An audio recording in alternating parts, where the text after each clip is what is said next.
Hello. I'm back. Yeah, yesterday kind of chilling. For now, I'm still doing the thing. I do a little bit off stream yesterday, but not much really.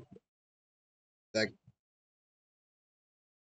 mainly the off stream thingy is just me building a house. But yeah, and with a whip. Oh, so far so good. Also, yeah, I know how to do the thing. You can buy stuff from Street Guy, the hopping with yeah, fragment. I don't know what it. And they say you can buy stuff. Yep. Holy. It pierced. Oh, never mind. Oh, I should go for mage only. Oh no.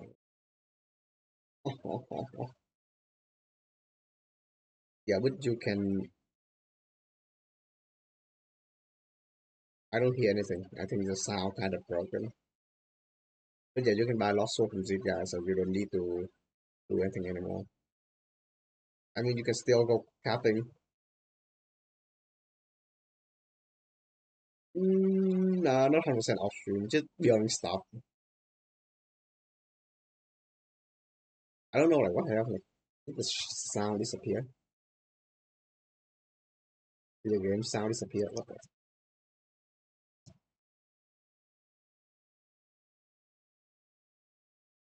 I think. Yeah, let me turn it off and on again. Turn the game back on again.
Okay, is it good enough? Oh, I see.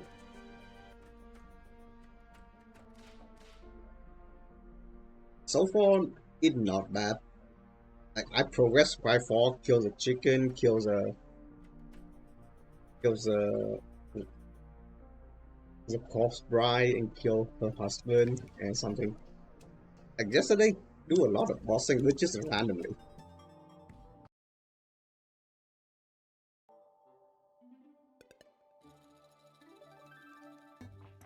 Also, Gossip Teddy Bear. The Charlies has something to say about it. Perhaps Teddy Bear bring peace to the misfortune, so I don't know like what happened. I also got the obsidian set. Only two summon though. Like I don't know how can you even get another summon before hard mode. Like the bee doesn't do anything.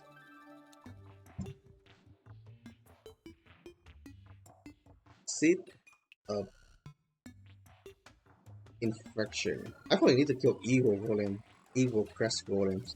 It appear on servers on daytime when the thing appears, so I don't know like it just appear randomly. Yeah, like I don't think anyone go for obsidian armor unless you go for like summoning build. Like summoning is so bad. Like not, I think it worse than melee back then. But people still prefer summoning only back then because they had range and melee weapon doesn't have anything to do.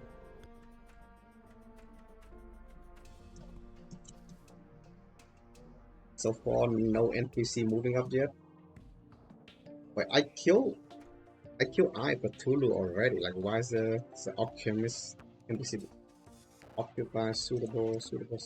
Okay, it's a okay, there's a brewer here.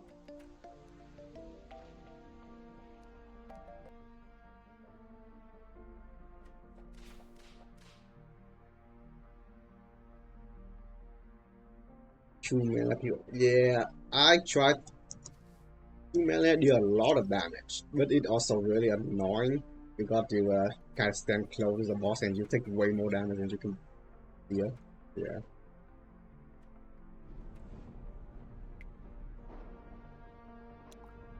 So to be honest, I don't know. I may not plan to like in the future. I will try a calamity, but I'm not gonna go for melee calamity. Probably play like either gun only. I'm only allowed to using gun in calamity, or using like mage only. So yeah.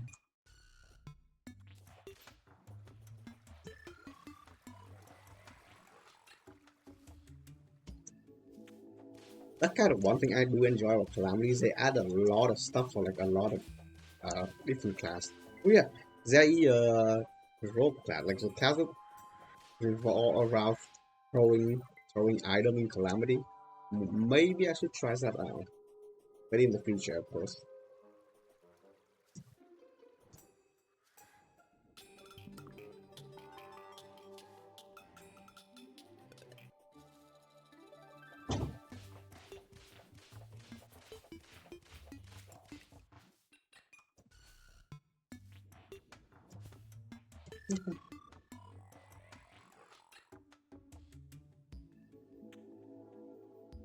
Zeta restriction, so zitting anomaly detector.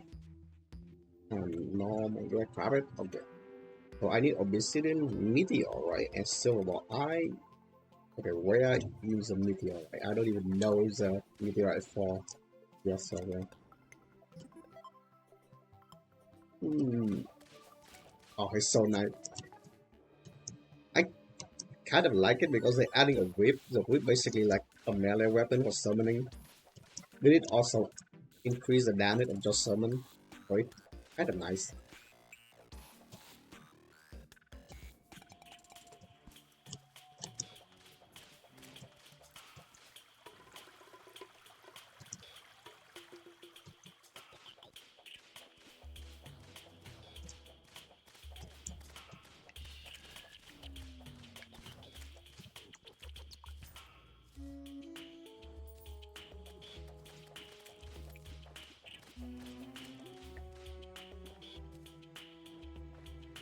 Yeah, you can basically a lot of mod can consider DLC.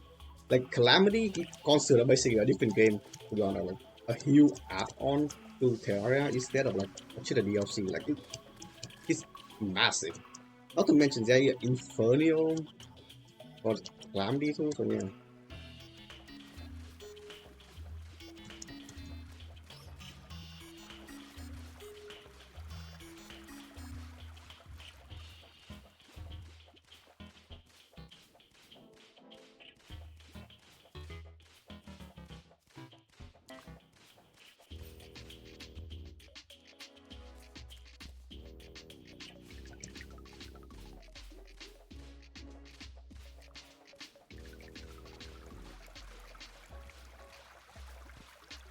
I do have there's a okay. At least there's a biome kind of big because I plan to get the sand element. Is that what it's called?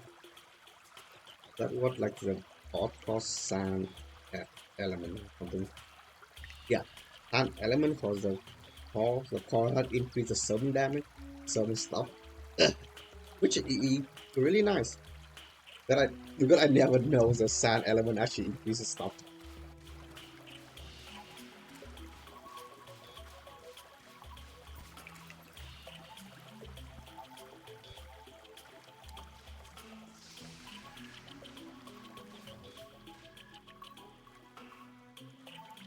The one thing I kind of don't like about Terraria is the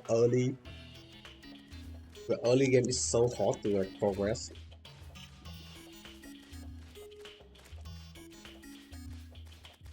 Like especially if you set yourself into like one type of damage only.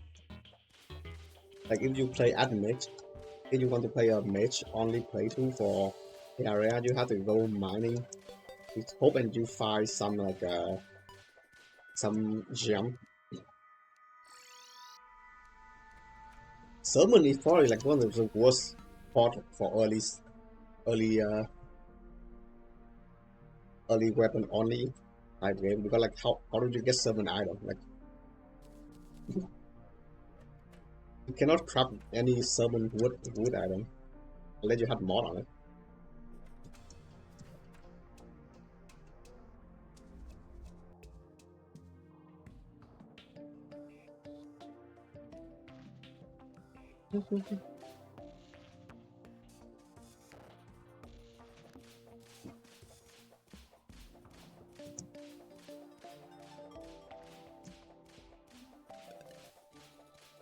I wonder if I can actually kill the wild flash with its set only. I'll probably try to kill Queen Bee first.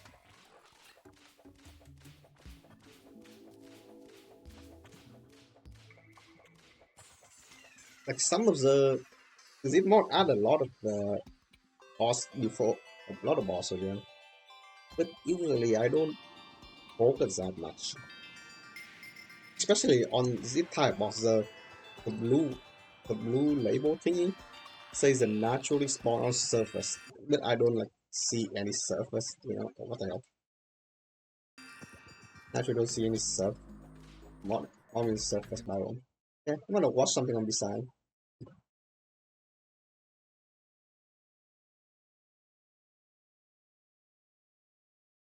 It's crazy to me that this company is letting itself be held hostage by these retards, but it is funny.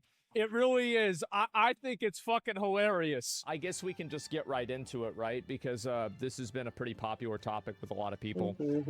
Is that Godot yesterday was, like, I made a video about it. A lot of people are talking about this.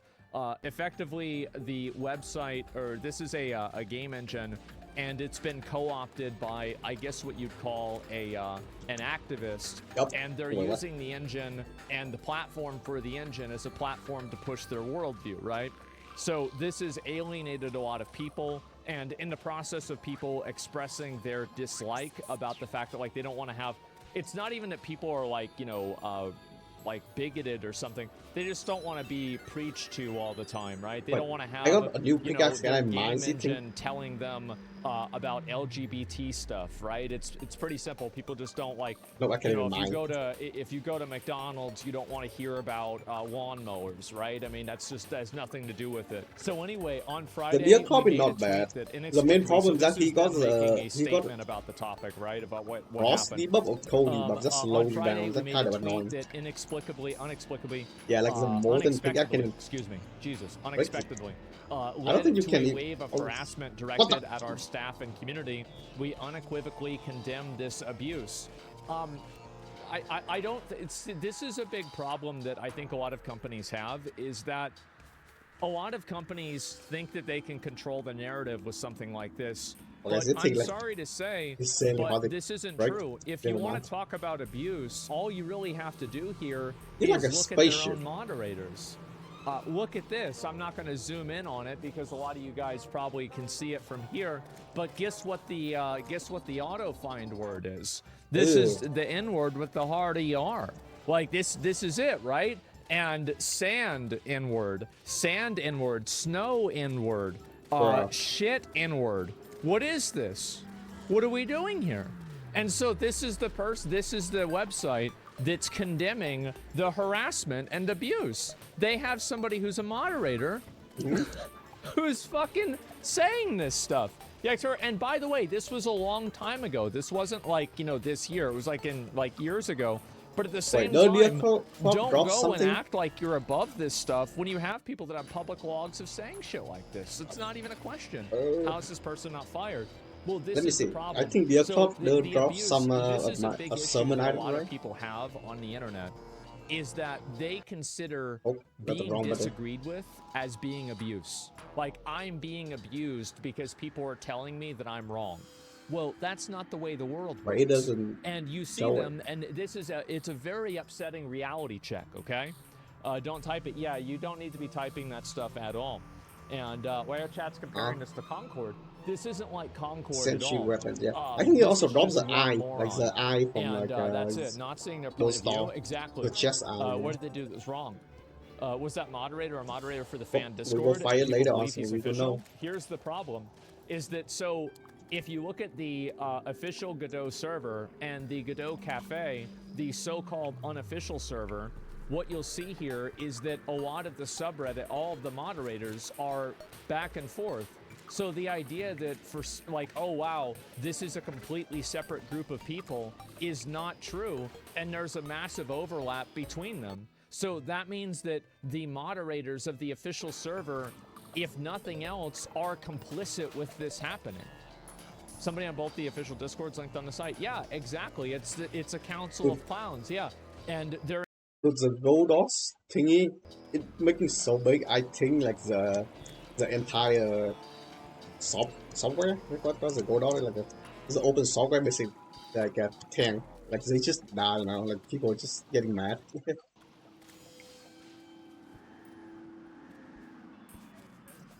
Oh great. Stop loading again.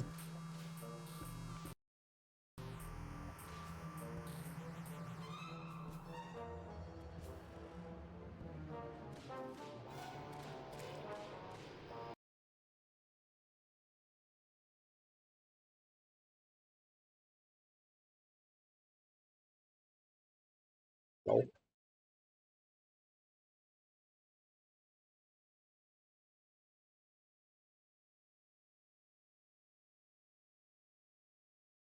Ah shit.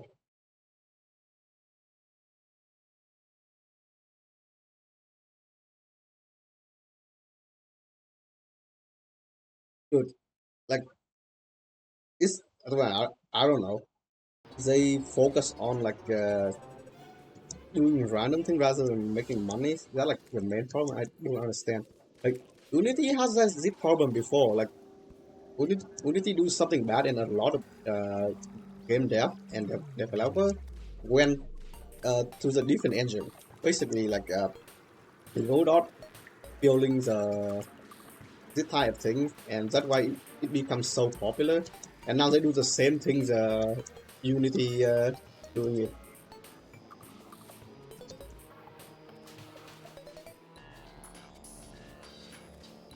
I guess a lot of company doesn't want to make money or something. Because dude, even if you work at retail store, and if some of this stuff happen, you can legit getting fired. Like is it not like any retail store? It's like a big business.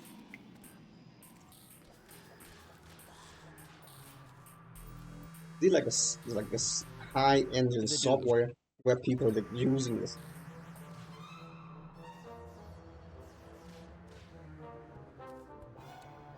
Oh, the meteorite, yeah.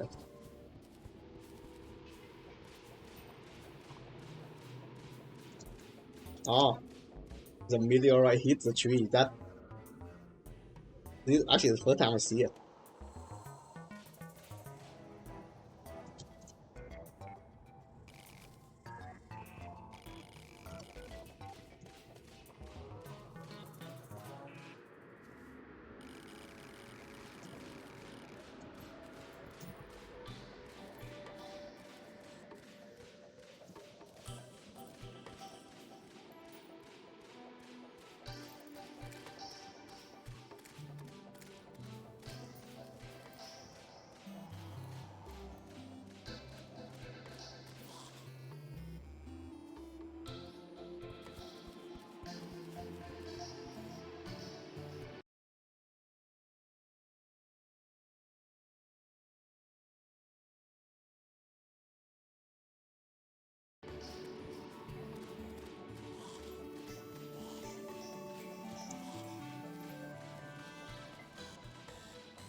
Why is there so many of the why almost like every dungeon biome? have appear in desert for me? Like, I don't understand. Is it like mandatory for dungeon biome to be in desert now?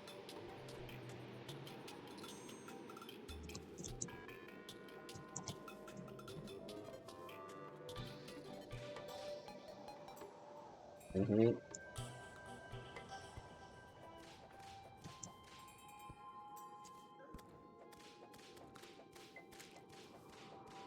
I feel like they just hire people who don't care about your business. Like, that's what I believe.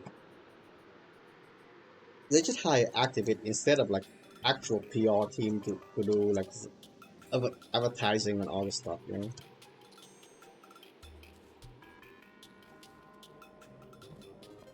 That a lot of people have on the internet is that they consider being disagreed with as being abuse. Like, I'm being abused because people are telling me that I'm wrong.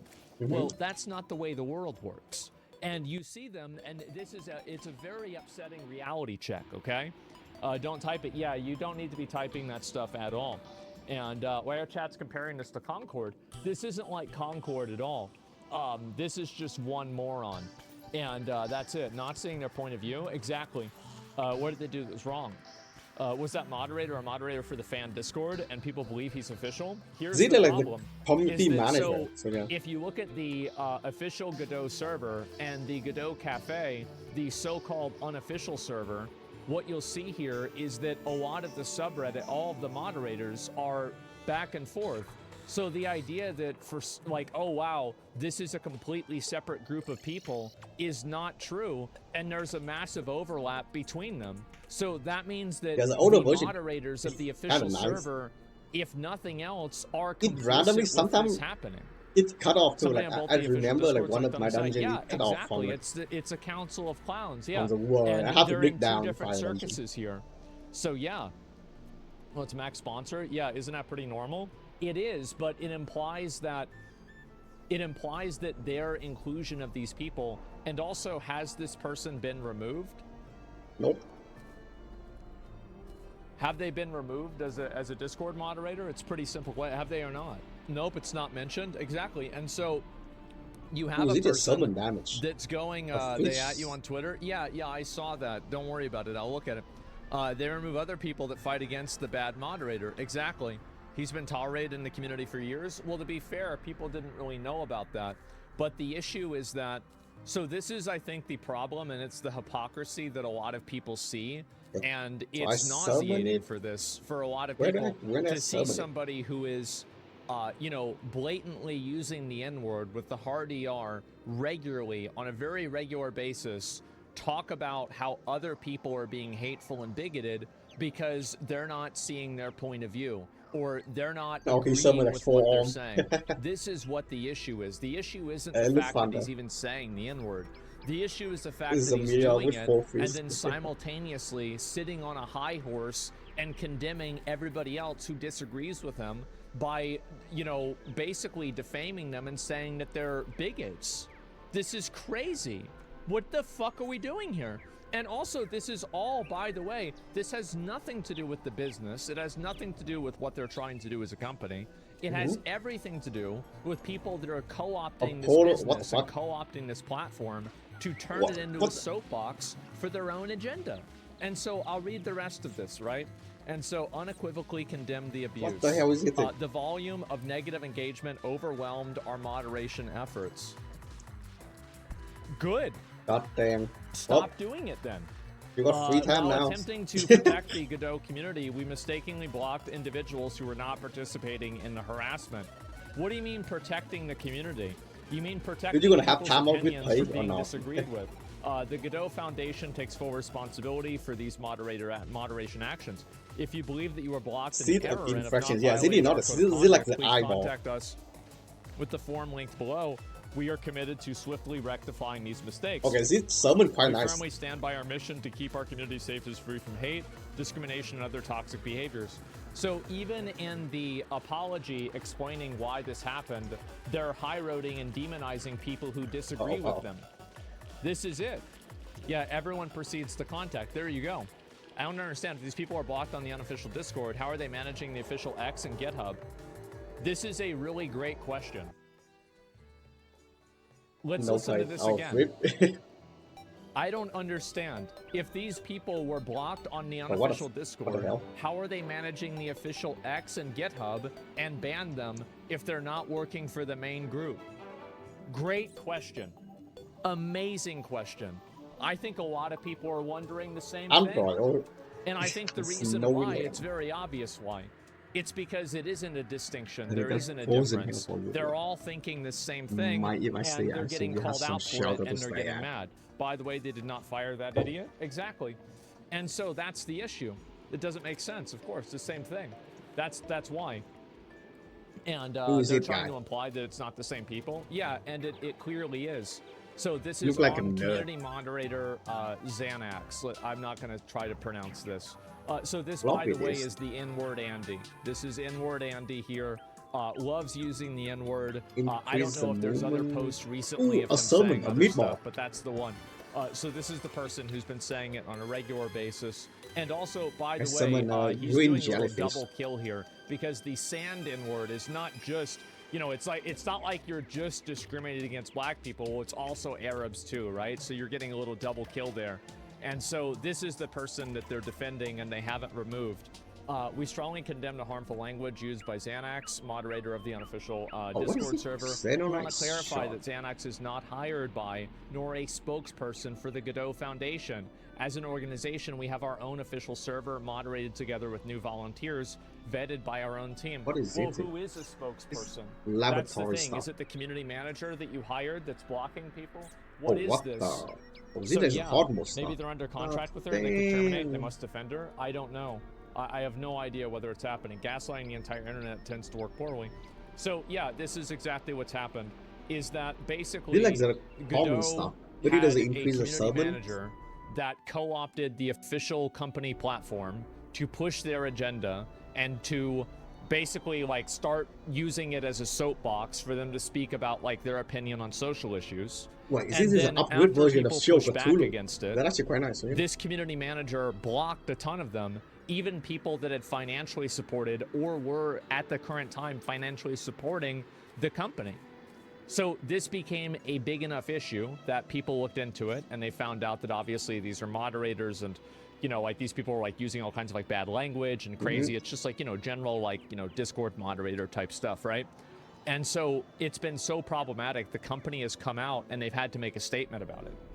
And in this statement, they've effectively gaslit everybody who's been reading it. And also, look at this here. So you have it to where nobody can reply. Whenever you post something that nobody can reply to, the reason why is because you're afraid of negative engagements. Yep. That's really the reason why.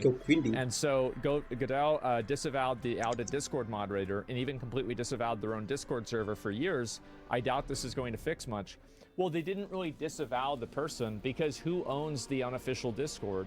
Because it's very clear that the moderators for the official Discord and the unofficial Discord are, in a lot of cases, interchangeable. So if the person who owns the unofficial Discord is one of the people that owns the official Discord or is a moderator for it, then they are indirectly condoning this. It's not even a question. They're not condemning it. The thing is, they doesn't fire them. Like they just keep them on. Not getting removed. Like it's not even a question. Of course, that's how it works. That's the main problem. Intentionally make hyper-inflammatory statement. Know full well what attention it draws. Lie about it and pretend you're a victim. A tale as old as wokeness itself. I think this is true.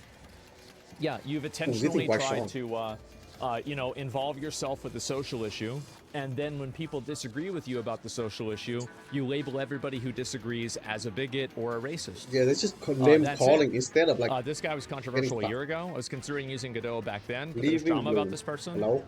I choose Unity over Godot because I don't want anything where the community, there's smoke. Where there's smoke, there's fire. There is. Another big difference. They accept no responsibility for what happens on the unofficial Discord server that they promote on their website that says Xanax invited you if you click on it.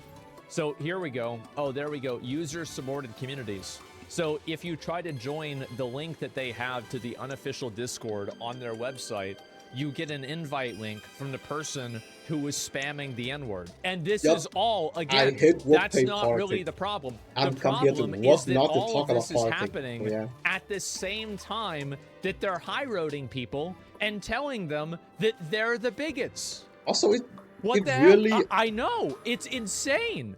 it really, How can you be this fucking delusional? it really annoying too, because like it kind of like alienate you and your coworker if you had like a different politics to them. They probably hate you if you had like different politics uh to them. So yeah, like if you're not with us, you against us kind of mentality. So yeah. Is this a real corporation? Maybe not for long. I don't know. I can't imagine anybody that works here that has any fucking brain. Look at this. It's not the official Godot server. It literally is listed on the same page. It doesn't say unofficial. It says user supported, and the only other Discord is linked. Yeah, just look at it and see here. Yeah, Godot forum, Discord, Reddit, official social networks, user supported communities. If you're linking to a community like this, you're supporting it. It's pretty simple. So yeah, it's not a corp, it's just a foundation. Sure, but it's an organization. I don't really care about like the reasoning or anything like that, the specific definition. It's still a group of morons. It's very clear it's a group of morons. A wave of harassment, fuck off. You hired a community manager with rice paper thin skin who turned your company into their personal soapbox. Yep. Fire the asset and apologize properly. Yeah, that's just right. fire And so them and all say this has sorry. happened, and they have not fired the person who did this. You know, this is a person who like went on basically a mental illness blocking spree, getting angry at everybody, and they didn't even get rid of them. And so, yeah, this is their statement right here. It seems pretty obvious that they've, I think they've alienated a lot of people, and I think that they know that. The way that you can clearly see that they know that is that every single one of these quote retweets. Number one, the replies are locked, so it means that a lot of people disagree with what they're saying. And there's final nail. They take no accountability for putting out a divisive tweet and then pretend like they're the victim. Absolutely pathetic. This kind of apology from the open source community was hoping to see. They're not even clarifying if he's out for moderating an unofficial Discord that they feature on their official website. This is a sour apology playing defense at best.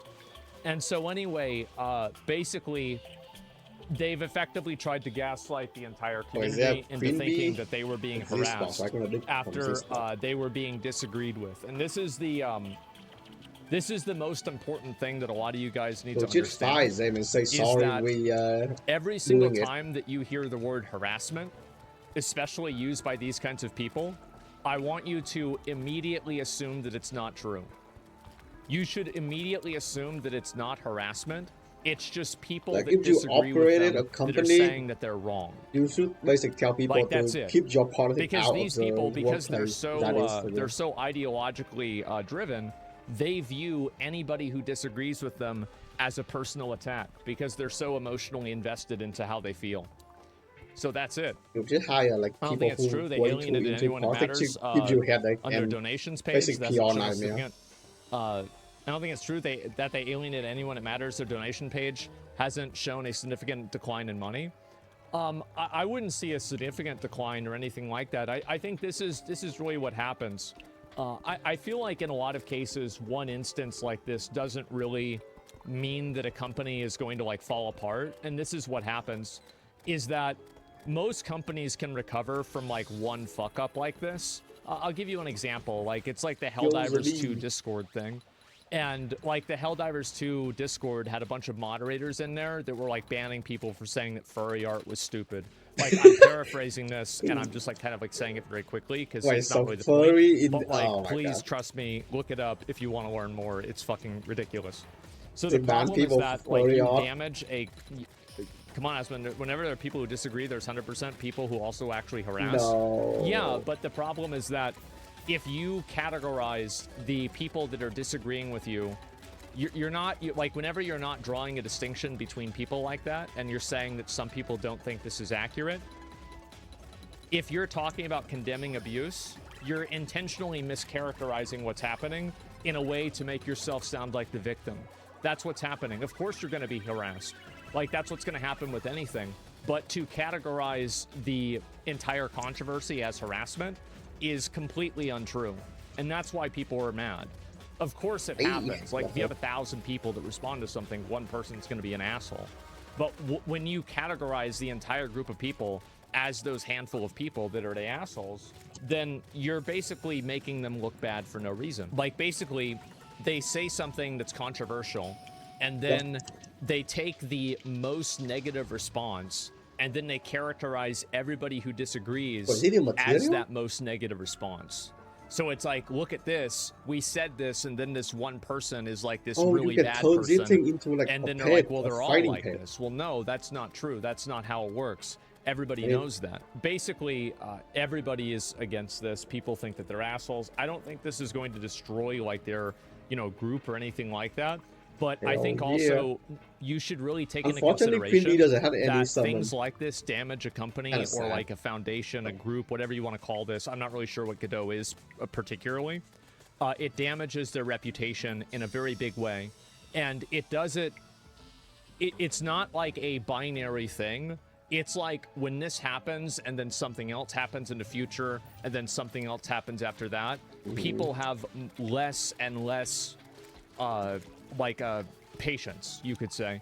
And I think this is what happened with Helldivers 2. I think it's what's happened with Blizzard. It's what's happened with Ubisoft. It's what happens with content creators too. And I think it's a very general thing that happens.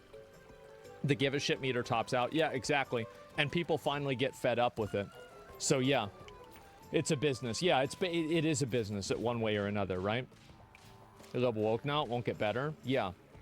And so I feel bad for the devs, bro. Imagine you're actually practicing Godot and this shit happens. Skeleton? Yeah, I guess so. I mean, I think so too. It's basically, if you allow like one mentally ill community manager to do this, the hateful language, and then here we go. Let me go back. I'll take a look at this. Hollow words, as this post from Godot moderator has not been blocked or banned from their GitHub like they did with so many other people. And there it is.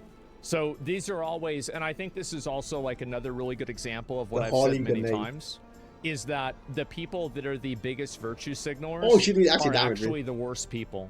And this is just another example of it. This is the person who's this massive virtue signaler, and if you go back in their history, they're constantly calling people the N-word and saying racist things all the time. I don't know, I'm never using the reason why this is problematic is that I think there's a lot of people that are like me, that I'm not like a crazy bad guy, but if I see somebody who's trying to like preach to me, I don't want to hear it. I don't want to have you talk down to me. I don't want to have you, patronize me by telling me like these different, issues are important and like I need to care about this and I can't disagree with this. I don't want to be talked. I don't want to be talked to this way, and I think that a lot of people feel that way. And people hate to be talking down to, and I think that it's especially annoying when you feel this way, and then at the same time, you're being characterized as some terrible person. They feel superior? Yeah, and that's, I think people are just sick of being gaslit and lied to. Fire and so I'll look at a few more comments about this and information about this too. And it was not a tweet that led to the explosion of comments. While it has replies, it was not a firestorm. They created that on their own. It was their own actions of going on a hiding a reply and blocking spree that was out of control. They blocked everyone, platinum level devs too, just for questioning the blocking, the vast majority of which did not violate the code of conduct. They simply asked why they focus on games and to get out of politics. A lot of people, here's the thing. This is a big problem that a lot of internet activists don't really seem to understand, is that most people don't want to be patronized and talked down to constantly and told what politics to believe and what not to believe. They hate it. People just don't want that. They don't want to be talked to like that. They don't want to hear that. It's annoying, right? And so because of that, when you see somebody who's making a statement that's obviously a virtue signal, which is 100% a virtue signal, people get fatigued from that because they don't want to see that. They don't want to hear that. Like, they don't want to have to be reminded that this is happening constantly because it has nothing to do with what they're trying to do. Yeah, no one likes that, exactly.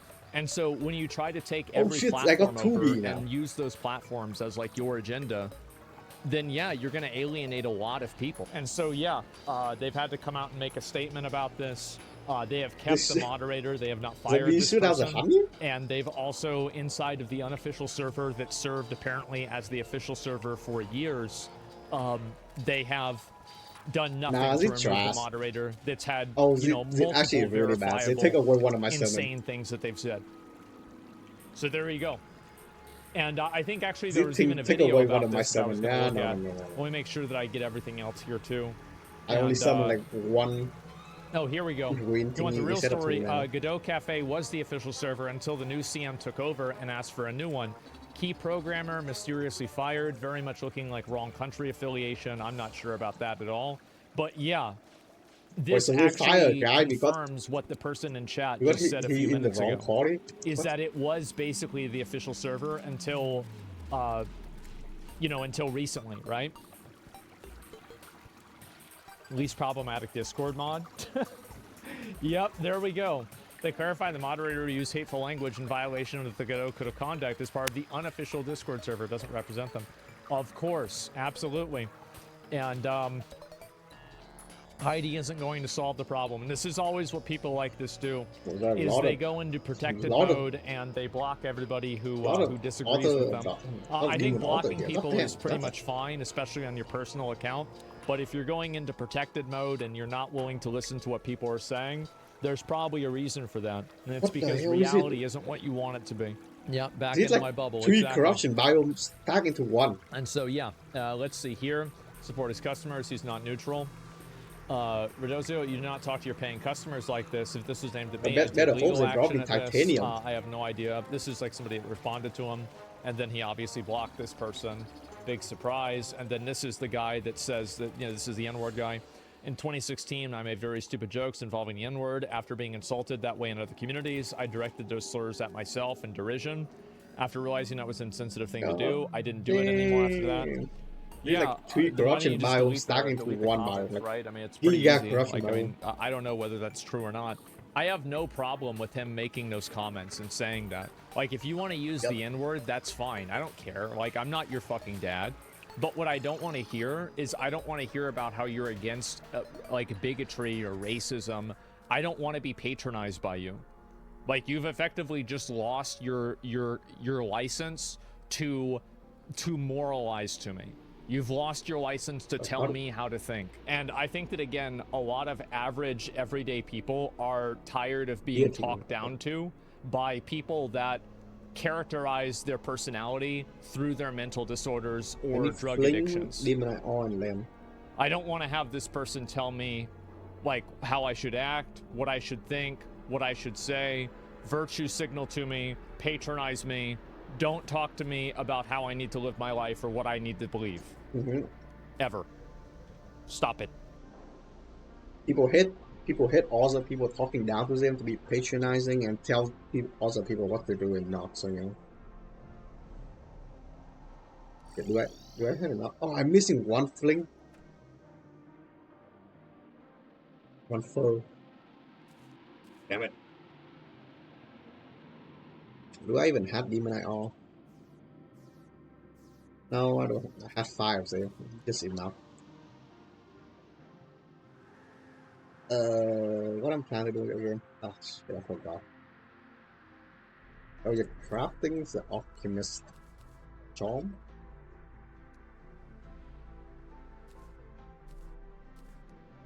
I'm gonna kill Eye of Cthulhu, want to get a few Demon Eye all.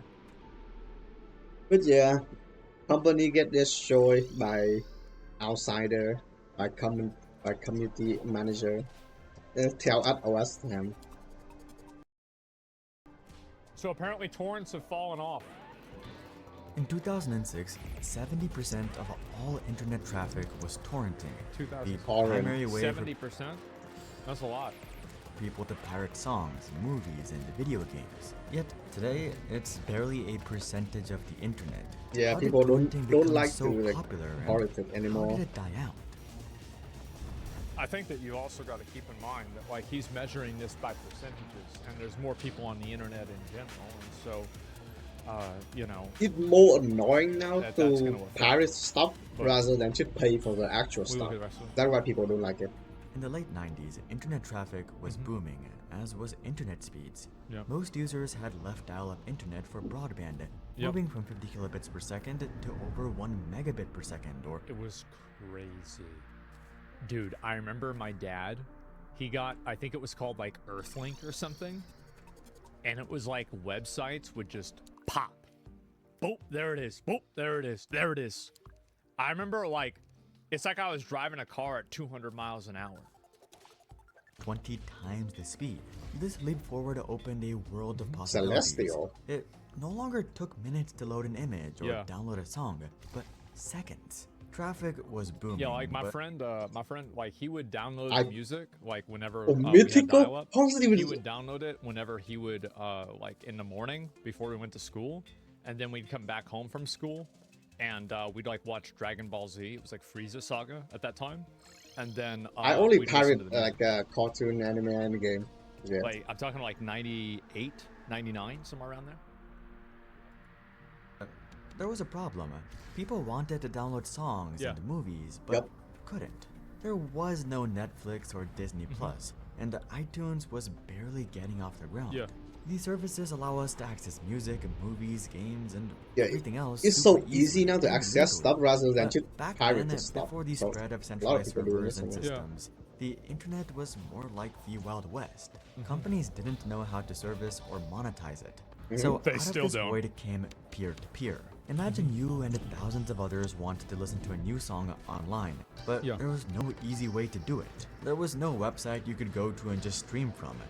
Instead, someone had to rip it from a CD and decide to use a peer-to-peer platform. When you connect, you're downloading music from another Napster user's machine. Napster. Kazaa. Oh We my used God. Kazaa. That was, yeah. Napster never used Napster, but it was Kazaa for us.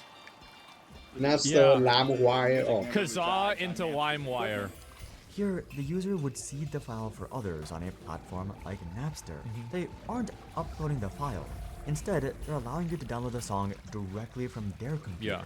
Then, with the file on your computer, you could seed it for others. The more seeders, the easier it was to download. Right. Peer-to-peer made Yeah. it easy for pirated Like, songs and movies. you don't even need a... to Back then, like YouTube not even a Spotify. thing, so no Platforms like one like Napster, upload it LimeWire, to and YouTube, so BitTorrent Yep. began it's appearing. really hard to And get soon, like they song. all had millions of users. The internet in the 2000s. Back then, never too easy. You used need to it. buy a was different CD disc place. or a It cassette seemed like tape. everyone So, yeah. was pirating. Or All song. of this was obviously music, so- illegal, and Ooh. it was a bit annoying to do, with all kinds of viruses hiding in the seed files. Yep, never download I exe. gotta tell you guys that if you were one of these fucking idiots that was downloading shit that had viruses in it, I'm sorry, but down with the sickness.exe is not from fucking Disturbed.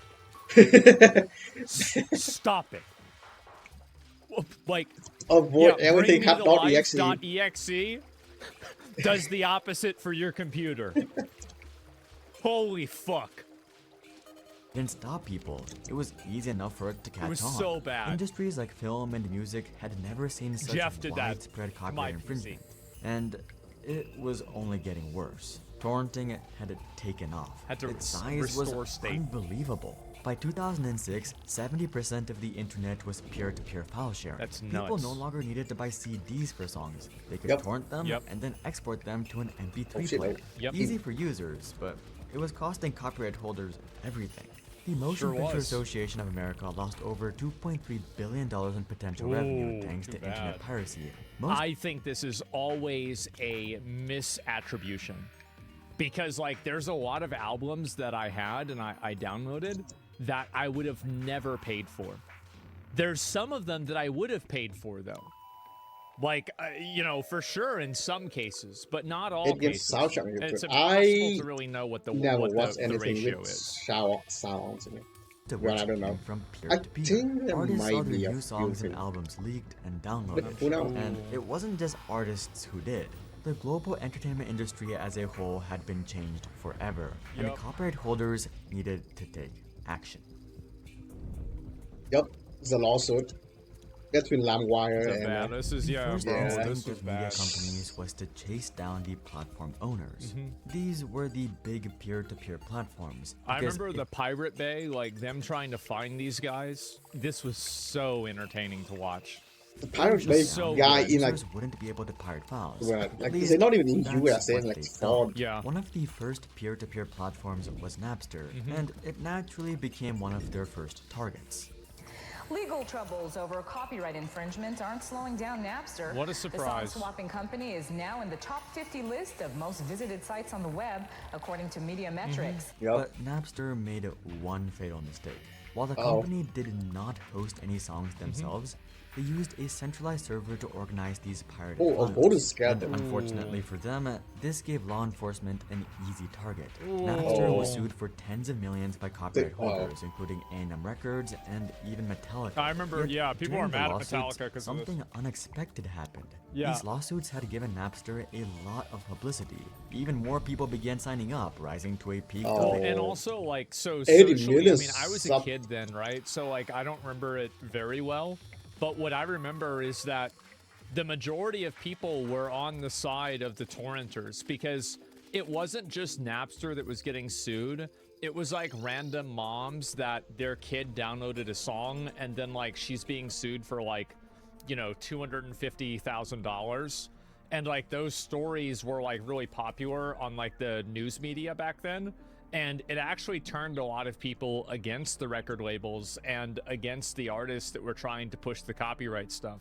I think 80 million users. I think back then Not only Metal, that, Metal, existing users Metallica began downloading suing as much as they could LimeWire before and the platform Napster, and disappeared. that's why a lot of After people kind of countless lawsuits against and the payouts, Napster Metallica. filed for bankruptcy in September of 2002, and soon other cases began to spring up, the most notable of which was the Recording Industry Association of America, or the RIAA, suing LimeWire on behalf of record labels. They alleged that LimeWire had cost the music industry a ridiculous $75 trillion. 75 trillion, like $75 trillion. no fucking way. Uh-huh. No way, no shot. It's Okay. 75 trillion. For context, the Yeah, GDP of the okay, entire sure. planet at the time was 59 trillion. That's about to say, Naturally, yeah. the court labeled this as absurd. Yeah. RIAA Naturally. then pushed for $50 billion in damages, and eventually a final settlement of $105 million was reached. But this was just the beginning. Copyright owners soon realized how difficult the battle against piracy was. If they think Napster's bad, I can tell you there's a lot worse coming. You know, there's software that's you know, that is untraceable just around the corner. Whenever authorities closed down one platform, What the hell is it?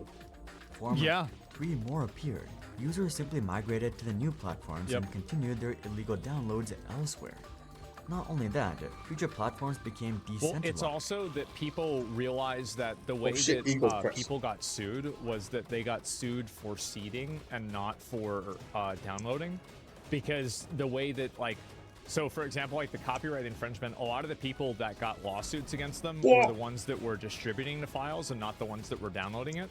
Because it was easier to like paint a larger picture of like a bigger number that you're losing money for. Because it could be like, oh, you seeded it to this person who then seeded it to everybody else, right? So like the projection was a lot larger. And so that's really another big difference of what happened. Not seeding is an asshole move. Sure. And like, do you remember like, so, and they still have these, but do you remember like the old like websites that were invite only? I was like part of like one or two of them. And, the websites that you had that were invite only, like what CD and stuff like that, right? And I think there's a few other ones too. And those you had to seed, and if you didn't, you like you got kicked off the website. Almost kill it. And harder to track down, and the lawsuits were getting longer and longer. While it took Napster a couple of years to be shut down, torrent platforms like LimeWire were LimeWire still that was a going. huge one. Similarly, it took authorities a decade to finally arrest the last Pirate Bay founder, and even when they did, the website continued to exist. Some copyright holders and artists tried a more devious, malicious tactic. If they couldn't shut down torrenting legally, they would kill it from the inside. In 2003, Madonna intentionally leaked her latest album, American Life, onto file-sharing platforms. Except, it wasn't really her music. To a user browsing and torrenting, the songs might seem up to par, but the tracks contained no music, just Madonna saying, "What the F do you think you're doing?" This was called torrent poisoning. It would make the data less reliable, and it would give some users a good scare. Perhaps enough to stop them from torrenting further. And that's it wasn't smart. just artists who did it either. HAL Laboratory intentionally leaked their latest video game, Earthbound, to a user who downloaded it. The true five-head move was made by From Software. By naming the horse in Elden Ring Torrent. You cannot torrent Elden Ring because they named the horse Torrent. If you Google it, you never. Fucking brilliant. You just see the. If you Google Everything seemed Elden Ring normal at Torrent, you first, just see but the as horse. the game went on, the difficulty grew rampantly, far more than normal. Not only that, near the end of the game, the copy would freeze, and when the player rebooted, they would see all of their progress had been deleted. That's So that's funny. small. Even with all the lawsuits and the torrent poisoning, things weren't working. Yep. Torrenting was still only growing. So Yeah, of course. organizations like RIAA tried a Because scare the problem is like, so that stuff didn't really work because what would end up happening is that like the most popular ones that were the most seeded and the most downloaded would be the ones that were the best files. And like, I don't know about you guys, but like back in the day, like I was always kind of like apprehensive to download files that had less than like 100 seeders or less than like 100 downloads. I'm like, yeah, I don't know really if this one's good or not, right? And so I would just wait for the higher one to come out and then just use that. Absolutely, exactly. tactic next. While going after the platform owners, they also began to sue the users. It's crazy. I haven't even Tens thought of about this in thousands of like users 15 received years. lawsuits for illegally downloading music. Yeah. College Oh, yeah, students found YouTube themselves also charged kind with of absurd like charges. Jamie Thomas, a single mother of two, was found liable for $222,000 in damages for sharing. And this was like 20 years ago too. And this right here is the reason why, like, I think that a lot of the public kind of turned against the recording, the recording like groups. Yep. It's because like it's very, very clear that this is a total distortion of punishment, right? 54 songs on Kazaa. This Yeah. did scare off a lot of users, but created even more problems. RIAA had been forcing internet service providers to hand over user data on a technicality, Digital Millennium Copyright Act. If they suspected Oh, I someone fucking of copyright hesitate. infringement, I an hate ISP had to hand Digital over this Millennium data Copyright Act, yeah. without the approval of a judge. With that came an abuse of power. RIAA began sending thousands of lawsuits to users even vaguely connected to the platforms. For example, Sarah Ward, a grandmother, was sued for using the Windows-only Kazaa software to download hardcore rap music. Except Nice. she only owned a Macintosh computer.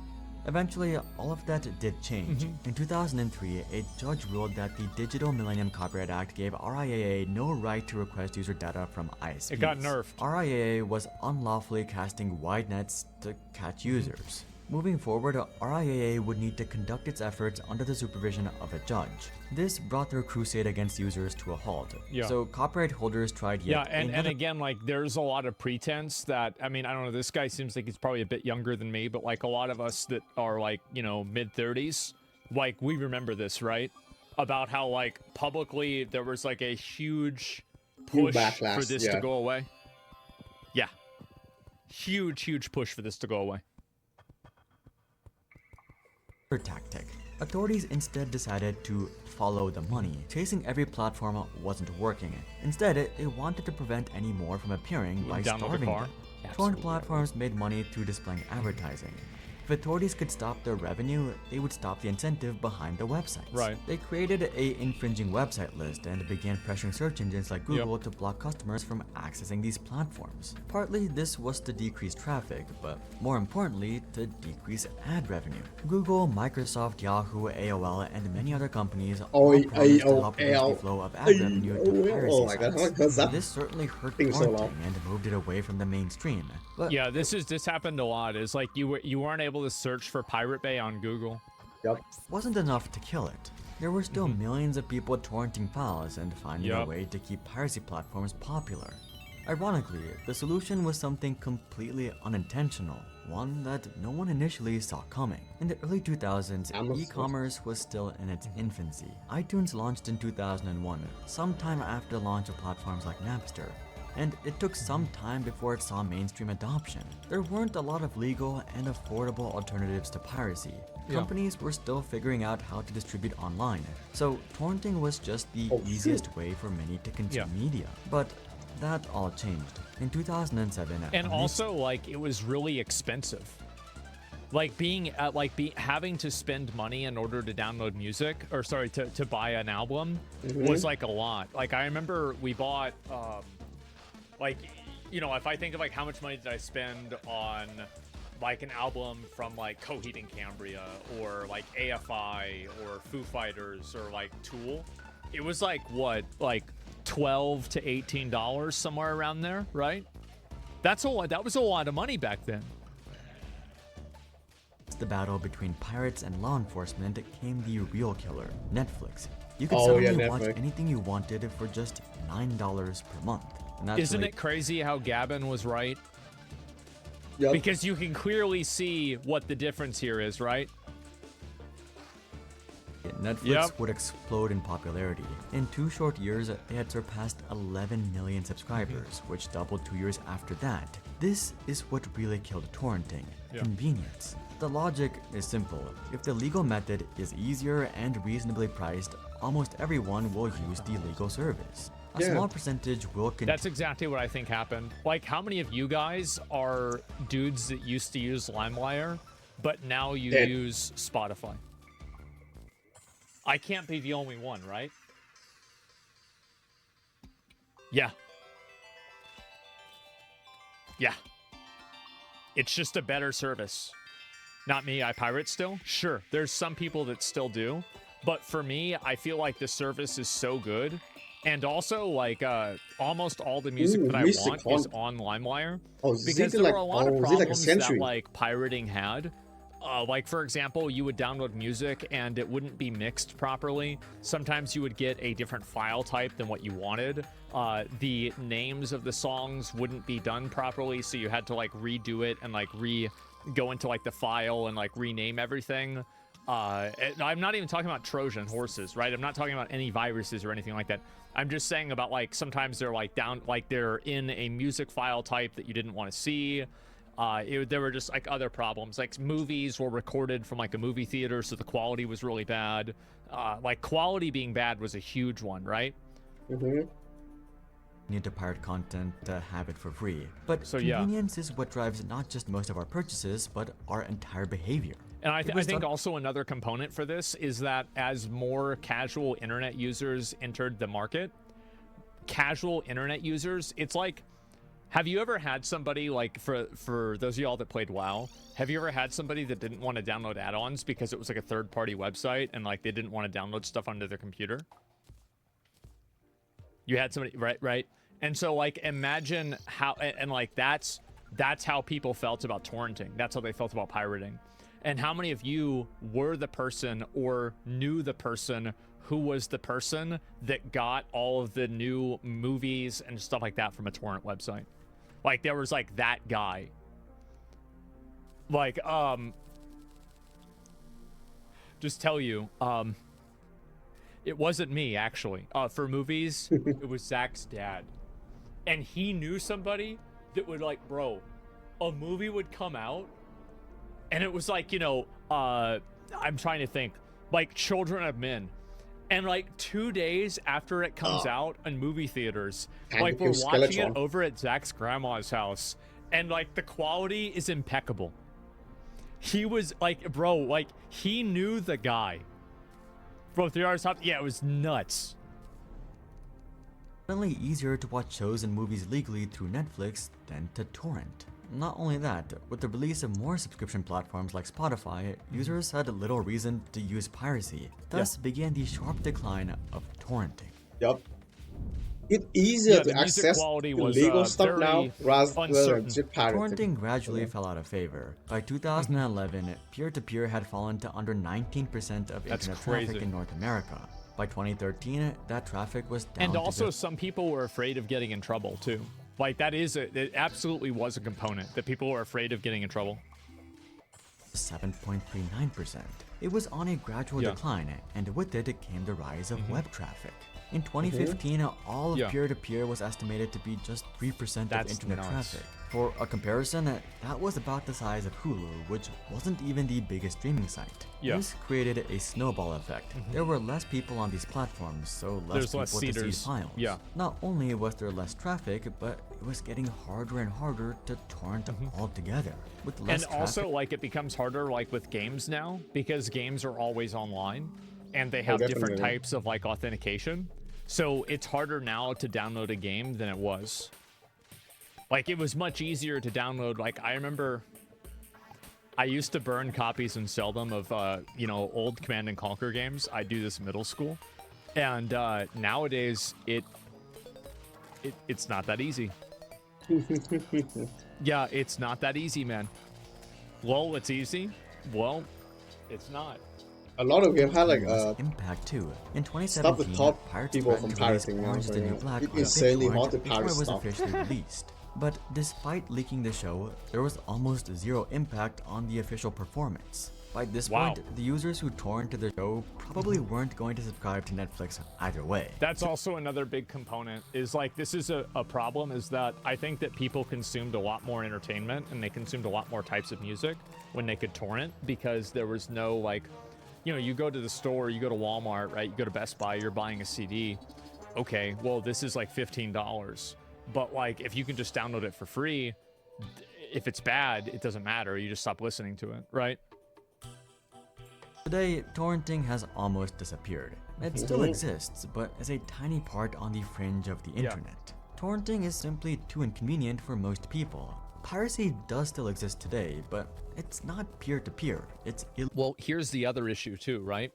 Is that, so before, this is the, let me go ahead and just kind of show you. So I'm just gonna make this pretty easy. The drawing tab. Right, and then so, yeah, I'm just gonna go ahead and do this. They definitely gonna do it to me. When I was a kid, I downloaded like, basically GBA Advanced and so many different outer ROM circle games. here, the green is like average internet users that are not savvy with the internet. And then if you look at the middle circle here, the middle circle is going to be, those are the people that are savvy with the internet and they know what they're doing. So I think this number has like really not gotten that much bigger than it was, probably a bit more, but not a whole lot. But comparatively, we are a smaller percentage because so many new people are using the internet. And like, by the way, this is not really accurate. This isn't like a, you know, also it's way one-to-one it's really annoying to reproduction, torrent right? stuff rather I than think it's even bigger spend money difference to than buy this. stuff now. So yeah.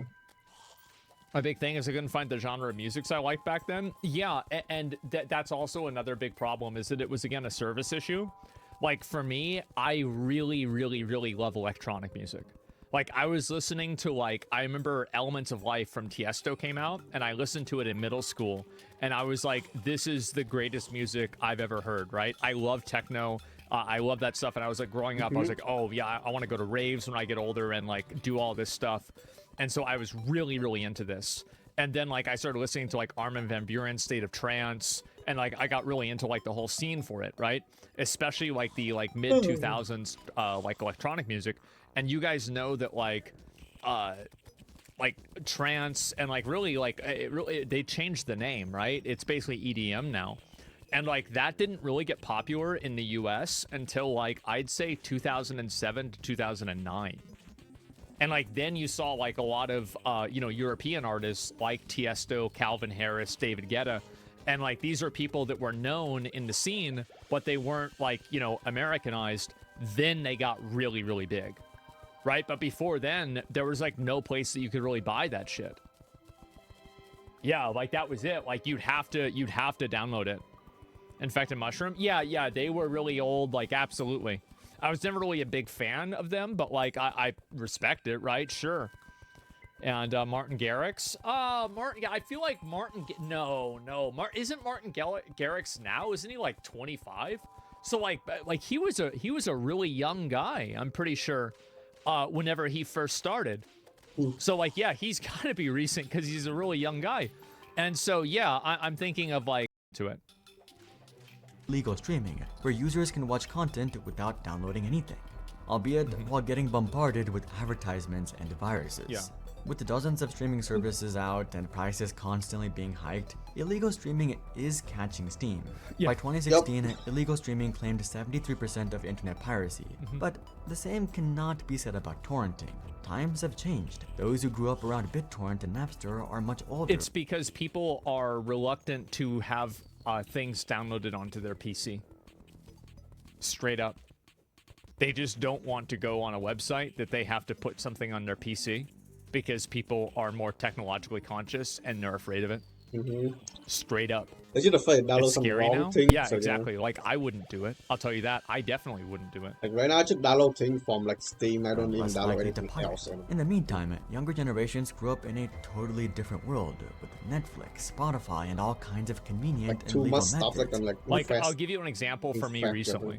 So I wanted to watch Serial Experiments Lane, right? I heard this was really good, and I remember thinking, like, you know, this came out about the same time as Metal Gear Solid, and, like, you know, I was like, I wonder, you know, like, the chances that Kojima watched Serial Experiments Lane and watched Escape from New York and then thought, this is a really good idea, let's put these two together and made Metal Gear Solid. I feel like the chances of that happening are about 150%, okay?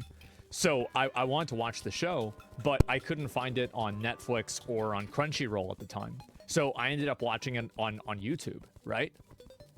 Like, so yeah, I had to watch it on YouTube, and, like, again, a service issue. Oh yeah. I would have paid for it, but it just wasn't available.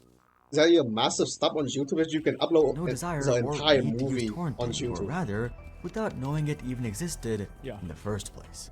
If you're interested in deeper dives, interviews with insiders, and exclusive tech analysis, you can sign up to our free weekly newsletter. Link is below.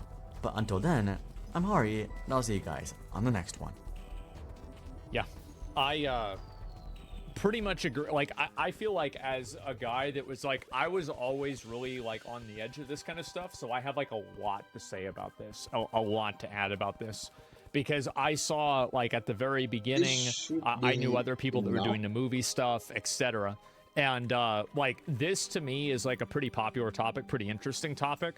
I do think that a lot of the reasons why it's kind of like Death of a Thousand Cuts, where, like, you have less people that are, it's harder, like, the internet is more centralized, it's less of the Wild West, it's harder to regulate, and then the ways that you do regulate it and the ways that our people are able to get around the regulations are harder to do, and they require a higher degree of competency, right? Like being able to Google Pirate Bay and then, you know, Pirate Bay Kanye West and immediately go download Some of the RPG Maker games are good. you know, 808s and Heartbreak. I don't recall much, but I don't play easy, right? much Super RPG fucking Maker. easy. I mainly download But from. now, because you can't do that, totally different situation, right? And so, like, now there's more hoops to jump through. And it's really simple, right? It's like if you have people running a race, if you put one hurdle in the race, you're going to have less people complete the race. Now put 30 hurdles in it. There's going to be somebody who gets over all 30 hurdles and they finish the race. But there's less of them than if you didn't have any hurdles. And that's what they did. And also, I think it is a service issue. I genuinely believe that Spotify is an incredible product. I think Spotify should sponsor me because of how much I think it's a good service. Like, it's great. And 950 songs. Is it 950 right now? I don't know. How many do I have on my playlist? No, 1,400. I killed the math for this so thing, yeah, okay? I've had so many of Glass. these. It drops some of I the think items. it's great. Like, maybe you might not like it. If you don't think Spotify's good, totally up to you. But I think that it's great, and my experience on the website has been really good. And with the program has been really good. And so, yeah. Not good enough? Yeah, sure, right? But, like, Tidal, I see a Tidal, like, I don't really see, like, that was, like, the Jay-Z Kanye platform. I didn't really use that a whole lot. But I feel like what is going to happen, though, is that, again, if you look back at the, you know, Gavin quote that is true, is that piracy being a service issue and not a money issue. Yeah. I think that also when you make service so inconvenient, like streaming services. Dude, if you create a platform that allow every single movie from every region exist on that platform without any restriction, you can tell people to pay like $20 a month and people would pay it. Like, because with $20 a month you can watching every single movie from every region with no restriction. It'd be so good and no one would be complaining. So yeah, like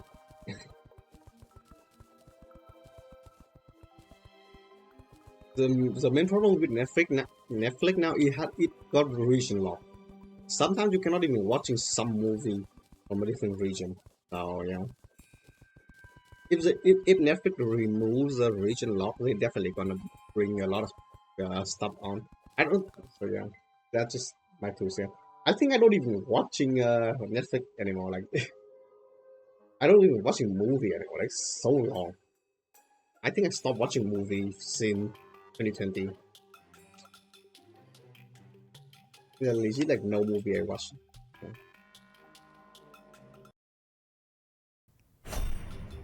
Oh. Astrobot. Astrobot is everything Nintendo. Everything Nintendo. All at once. Awesome. Oh no. Yeah.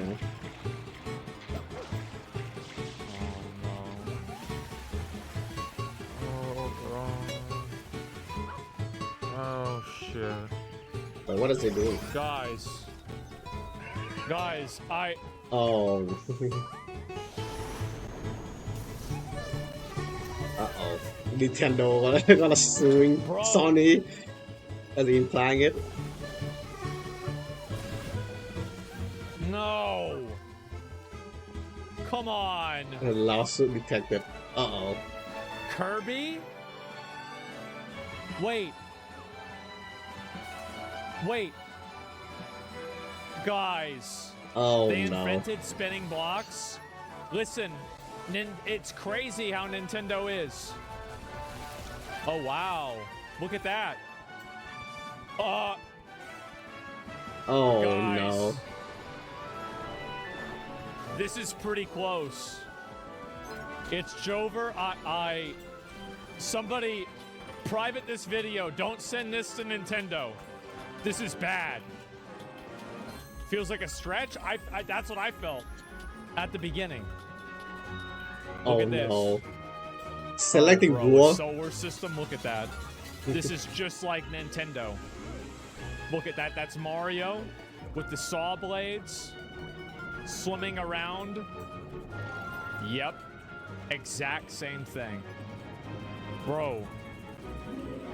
Oh my god. Oh shit. Uh-oh. They're gonna Nintendo are patent knocking. fire. This is bad, guys. Swimming? Yeah.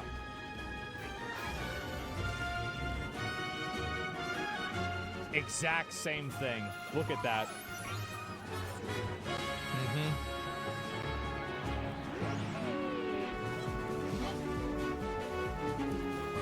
Oh no, swinging, jumping. Oh no.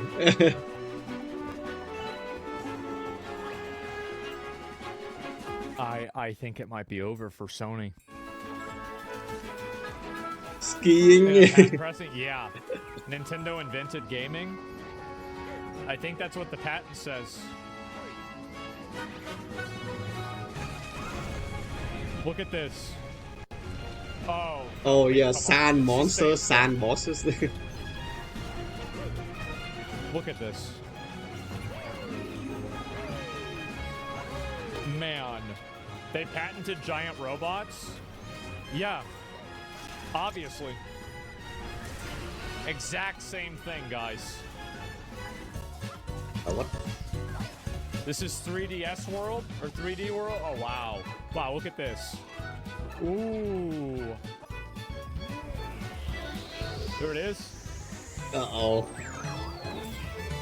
There's a snowman. Rip Sony.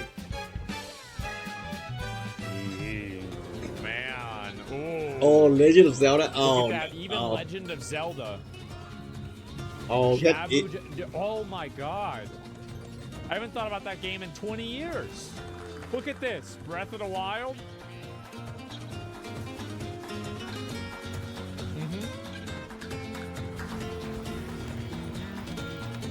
Wow. Oh no. Can we please get a Legend of Zelda game made by From Software? I'm so sick of this femboy Link bullshit. I'm so sick of this like limp dick like weird, bright, like, no, bro. Like, let's go back to the Link to the Past, the Dark World, dark fantasy, fucking, like, Savage, like the Triforce, the real shit, man. What happened to that? It's like the Legend of Zelda's being made for girls now. Yeah, I want Elden Link. I want Elden Dark Link. Zelda. Let's go. Fuck, man. It all started with Wind Waker. That was the beginning of the end. Man, I never actually played Genshin. Majora's Mask, you had I'm the so villain was the fucking moon. The moon was going to crash into the earth and kill everyone. Why was it going to do that? Because fuck you, that's why. It's going to kill itself. It's going to kill everybody. There's skeletons. People are dying. It's scary. And now...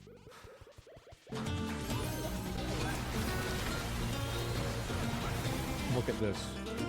Just like Tears of the Kingdom. Look, making the lava. Ooh, Super Mario 64.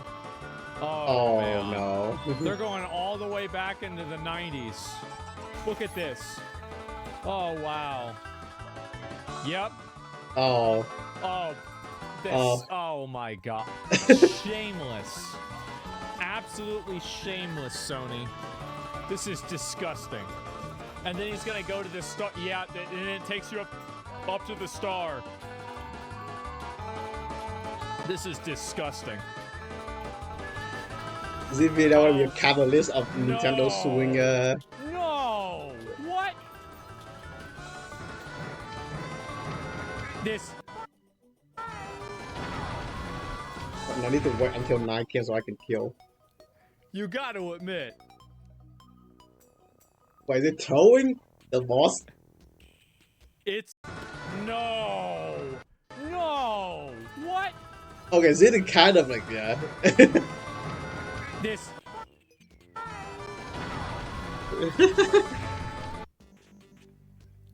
You gotta admit. This is kind of, yeah. It's pretty close. So long, Gay Bowser. So all of this thing Where's the patent for was this? We're gonna find out soon. Look at this. all within one game. Uh-huh. Oh, wow. Oh, wow. Look at that. Zippers as well. As straight up just steal from Man. Nintendo. Is that what it looked like? So yeah. Jeez. I'm gonna be honest, guys. This is really making me think I need to play Astro Bot. Because I haven't played a Mario game in a long time. It seems like this is the same thing.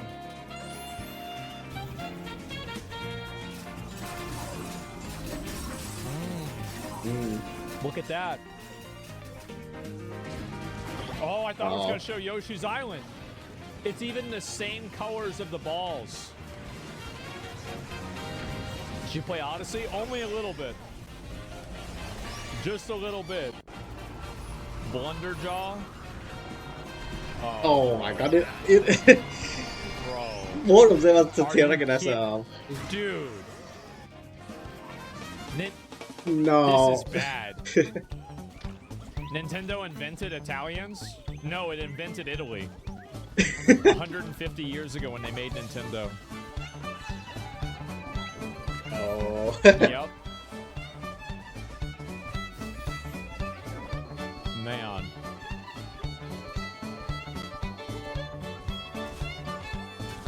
The funny thing is, like, a lot of this is a meme, but let's just be honest for a couple of seconds here. Some of them does look like from Some of this is shamelessly ripped from Nintendo. Absolutely shamelessly ripped. I love it. It's funny, right? It's still really funny. I wonder. The Bowser boss fight. I wonder if the Nintendo watching this video, and they look at it and thinking about it, and okay, this didn't look like the pattern behavior, and they try to suing Astro Bot from Sony for doing it.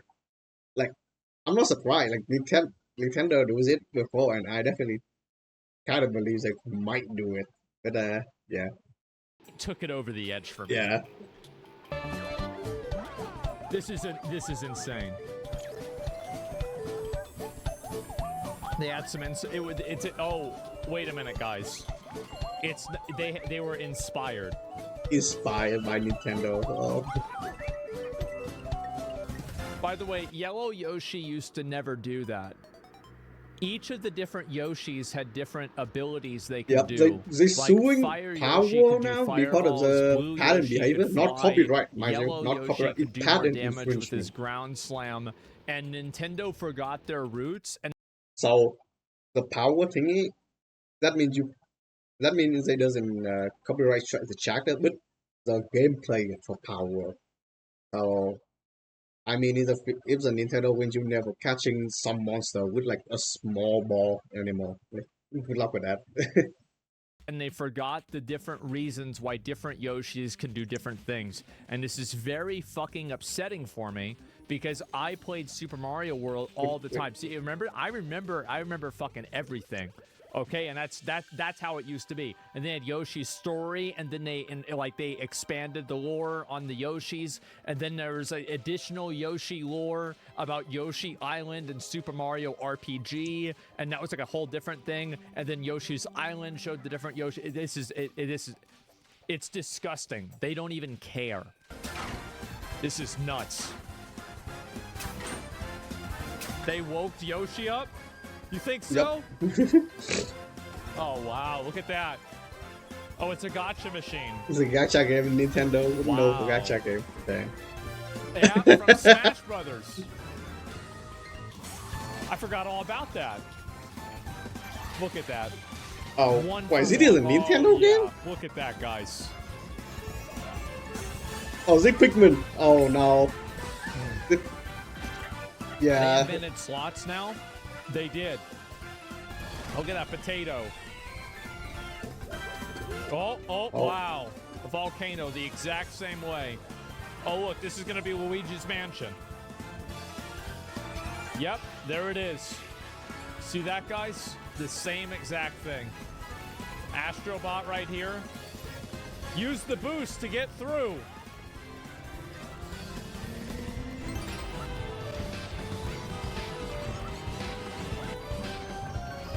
I will still never forget the meme. Like, one of the first memes that I ever saw on the internet was a picture of Star Fox, and it said, do a barrel roll, and it was Star Fox, and this is in, like, 2005 or something like that on 4chan. Maybe probably 2006. And it was him flying at the Twin Towers. Do a barrel roll! Oh man, Donkey Kong Country. Those were the days, brother. Man. It's the exact same thing. Oh man. Wow. Nope. No, Remnant 2 did a boss fight like this too. Game's actually sick? Yeah. I just realized, like, oh, this thing came from Astro. Guys. Astro Boy. Or Astro Boy, I don't know. Wow. Okay, turns Done. out. Oh, Metroid Prime. Crystallized from Yep. an icy cavern. Uh-huh. Yep. Yep. Same thing. Bro. Yeah. Oh, man. But is it? It's like 10 games in one. I'm sold. Yeah, I'm gonna be honest, guys. This is one of the best advertisements for, even making the credits a game. Minion? Oh, wow. Dude. Look at it. They both even get tired. Quick play to Minion guidance for Minion will outfit navigate to see. Oh, basically, is it like a command tool for Minion going? Okay, we have to admit that the timing on this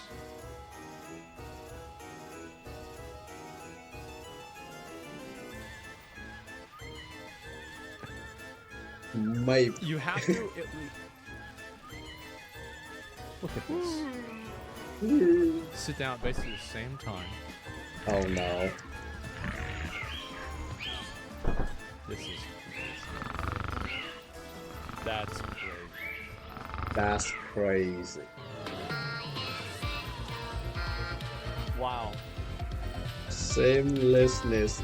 Astrobot's credits. Nintendo Land, Metroid Prime 3, Star Fox, Super Mario Galaxy, WarioWare. This is a serious video. Somebody needs to send this to the Nintendo legal team immediately. Ooh, you. Oh, wow. Yay. Good, like Nintendo definitely might try to do something with it. Astrobot's better than all those games. Thank you so much for playing my game. Wow. Thank you, Mario. This is so fucking good. This is absolute fucking cinema. There's the video. Give it a like. This is amazing. Based Mario? I guess so. Oh my fucking god. Must Yes, be a Sony one pony, more. you think so? I guess so. You sold me on Astrobot. Yeah, this is... Dude, imagine if Sony used this to sell Astrobot. It's so fucking funny, man. Oh my god. Same? Yeah, I guess so.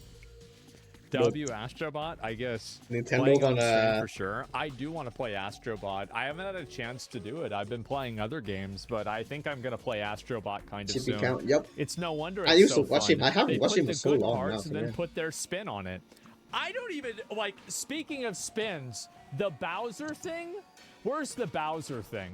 Sometimes watching him playing Terra kind of tilting me. So Ah, where is it? yeah. Sometimes. This was crazy. This is.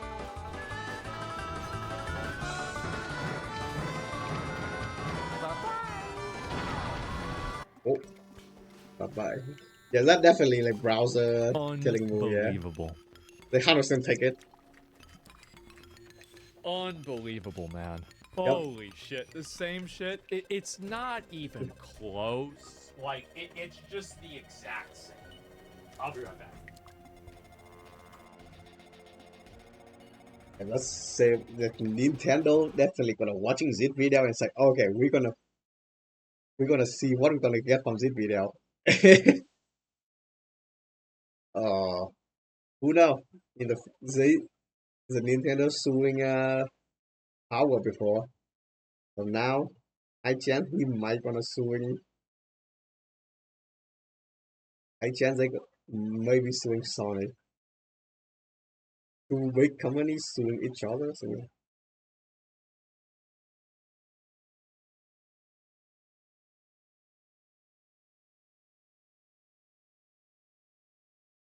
Dating app are dead. Like, are people still using dating app? Like, I know this might sound crazy, and people might not believe this, but I've actually never downloaded a dating app. But apparently, they're fucking awful. People hate dating apps now. So the other day, I was thinking about dating apps, right? And I was wondering how they were getting on. And it turns out that they are not doing great. Jesus. I mean, again, like, I do feel like this is, Oh, again, man, COVID. This is like a COVID readjustment. I mean, these are effectively tech companies, and a lot of tech companies have had this happen.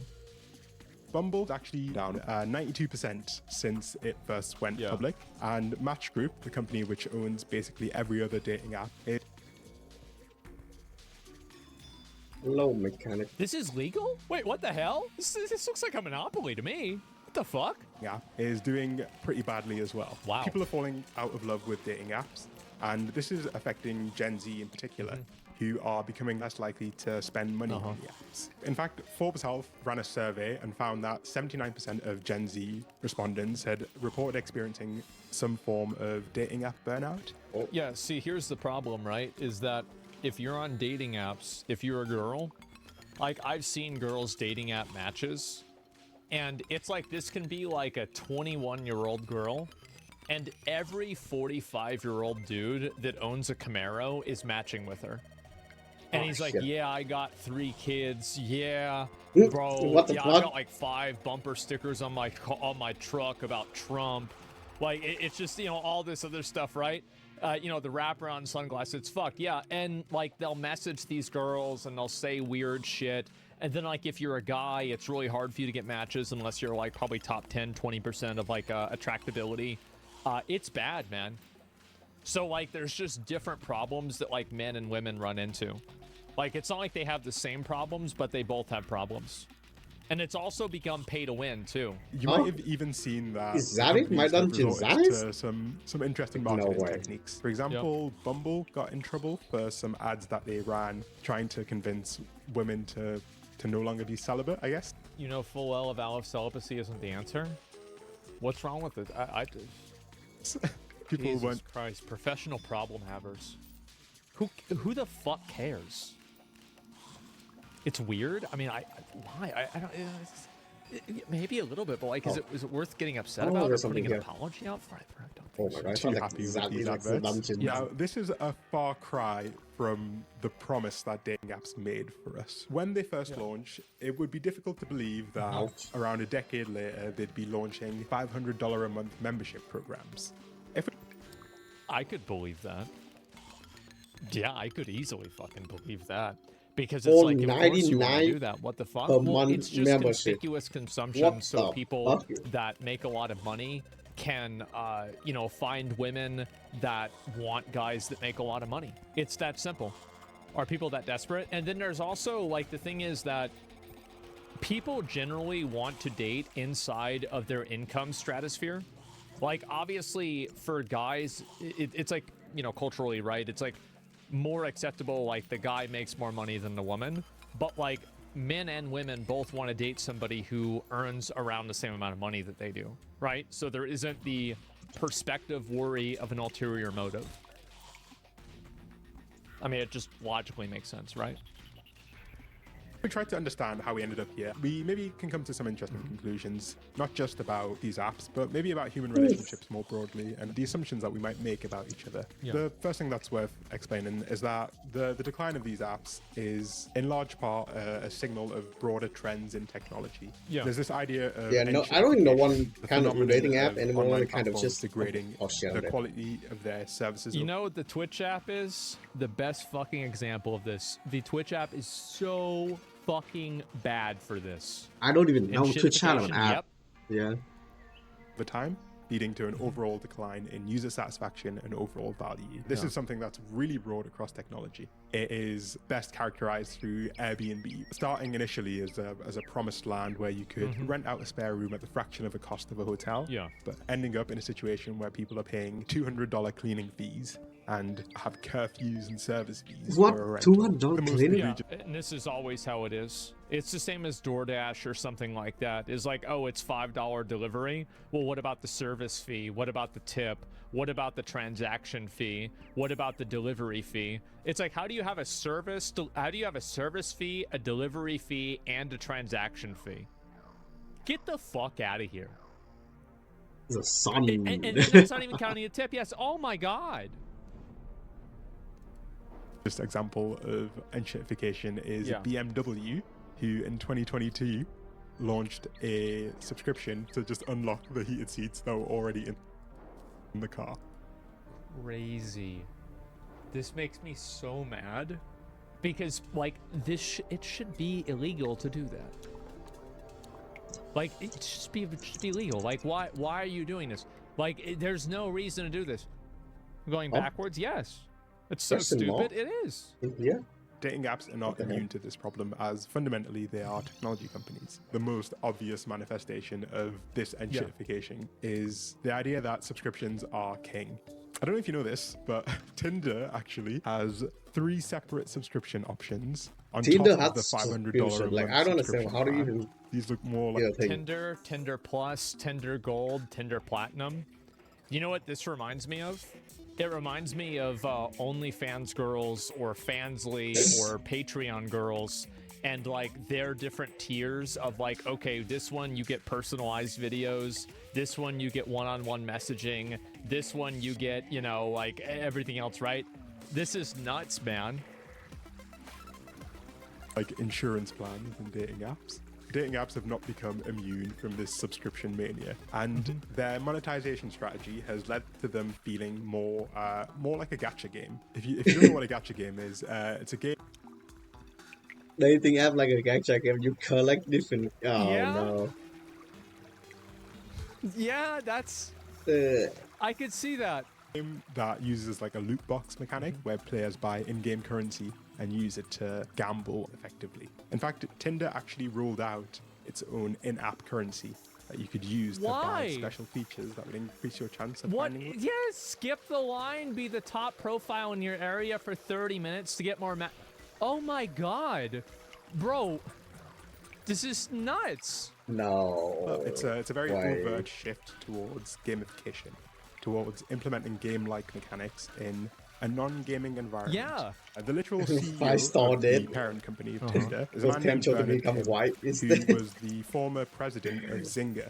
If you don't know, they make games. Who Zynga are? They are the company that is responsible for all of the worst mobile games.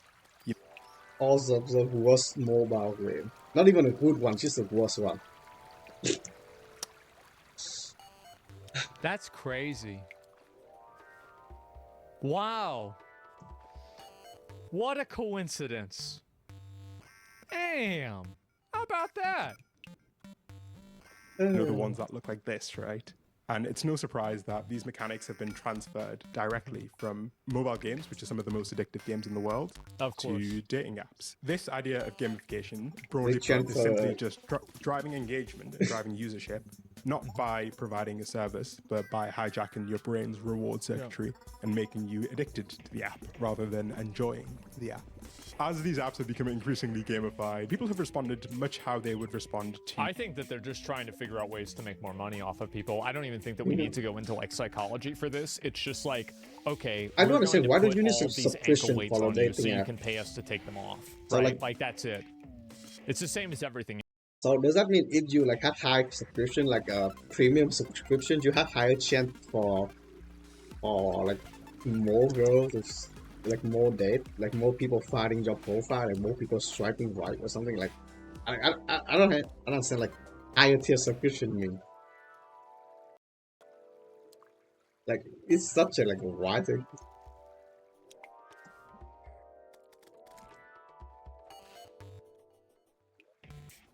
God damn it, it stopped loading again. Oh, what is that guy? Lavia. Lavia.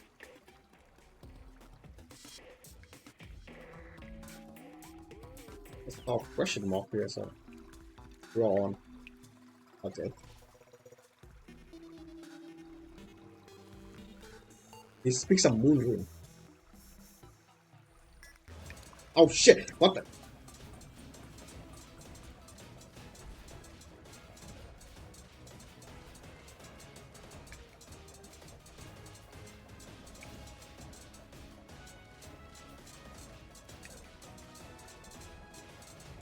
Else. An actual game by trying to exploit the mechanics of the game. In the world of dating, this manifests as hinge hacks. So there's this whole world on TikTok, which I didn't know about, of people sharing techniques and tips that you can use to make your experience of using dating apps a little better. Some of these things include refreshing your Hinge feed by threatening to delete your account, which supposedly flags Hinge and makes you way more...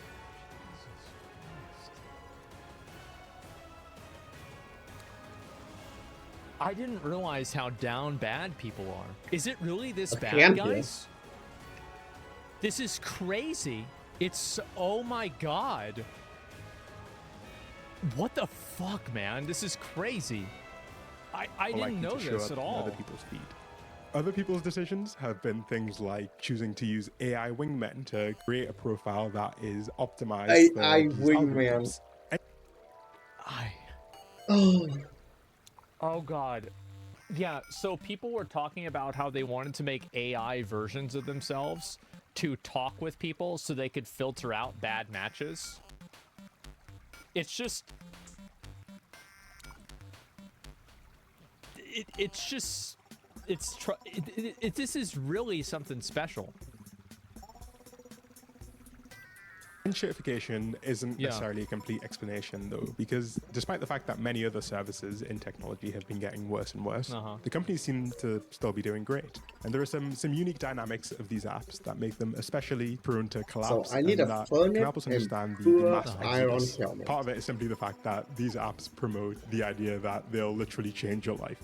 Hinge, for example, markets itself as the dating app designed to be deleted, which is an extremely big promise. It's a promise that I personally, as a cynic, feel like isn't necessarily true. Of course it's not true. Absolute fucking bullshit. Yeah, you're just saying that. Yeah, exactly. Met my wife on Hinge, been married 2.5 years now. Oh, there are a lot of people that have had success stories with dating apps. Like, I know people that have personally. So it's not like it's uncommon, but it's not like it's also super common either. Hinge is owned by a $9 billion company. Yeah, of course it happens. They want you to delete any of their apps. I should mention that I try to consult a variety of sources, and sometimes that leads you, especially with dating, down some uncomfortable rabbit holes. And so I want to maybe address a few preconceptions that people can often have after having had a bad experience with dating apps. They're not an enjoyable experience for anyone, regardless of gender identity. Around 80% of women report feeling some level of burnout, and around 74% of males report feeling some kind of burnout as well. Oh, yeah. People always do this thing where it's like women have it so easy on dating apps and like men have it so hard. Which is like, yes, this is true. Women, it's easy to have sex. Basically, for a woman, it's hard to have sex, or it's easy to have sex, but it's hard to have a relationship. And for guys, it's very hard to even have sex. So like women go on there looking for relationships, but it's just a bunch of guys that want to fuck them. And then men go on there looking for sex, but it's just a bunch of single moms that want you to pay for their kids. So it's just like, basically you're there, but you're looking for you're not getting the thing you're looking for, right? I'm a hardcore player. Yeah, that's what it is. So true. I guess so. The unenjoyable experience is pretty evenly split across the aisle. We have some very different problems that occur, but no set of problems is one more significant than the other. Interestingly enough, men outnumber women 3-1 on Bumble and Tinder, and yet women report higher rates of negative experiences. That's not to invalidate the fact. Yeah, it's because there's a lot of guys that are just trying to hook up with girls, and that's it. Yeah, obviously. Like, duh. Yeah, of course. Women have more experiences, yeah. That men obviously have incredibly high rates of negative experiences, but rather to emphasize the fact that nobody enjoys the experience of dating apps. The grass isn't greener on anyone's side. Men are far more likely to experience feelings of rejection, feelings of being ignored, whereas it seems like the issues that women report are more, well, they're different. They're different at least, right?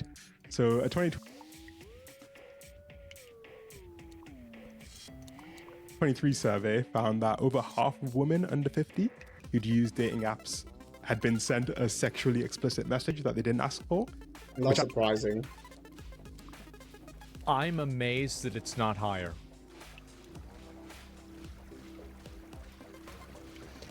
As I said, if you're a guy and you can stop yourself from sending unsolicited messages with pictures of your dick to a girl, you've automatically beat out 20% of guys. You've already beat them. If you could stop yourself from sending pictures of your dick to people, you're already in the top 80%. Like 40, maybe. Right? Yeah. I mean, to be fair, it's just one guy. I mean, to be fair, it's one guy showing the same dick to like 30 different girls. So yeah, it's 50%, but like that 50% only comes from maybe 20 or 10% of guys. You know, it's just copy paste. It's an insanely high statistic. But generally, the issues that lead people to feel burnt out are more broadly the failure to find a good connection, being ghosted, being lied to, feeling rejected, and having boring or not substantive. So is it actually true that like on dating apps, there'll be like people that use photos of themselves that are like really old? And to be fair, like I actually do this. Yes, it is true. Like this photo, I took this picture when I was, I think, 25. maybe even before then. So like this picture's almost 10 years old. God dang. Oh. Yeah, it's iconic now though. It is. And like now I can't change it. But yeah, no, I get it. So I guess I'm doing the same thing, guys. It's common on these apps. Have you guys ever gone on... I'm just going to say it. Have you guys ever gone on a date with a girl and then she's over 50 pounds heavier in real life than she is in her photos? Has this happened?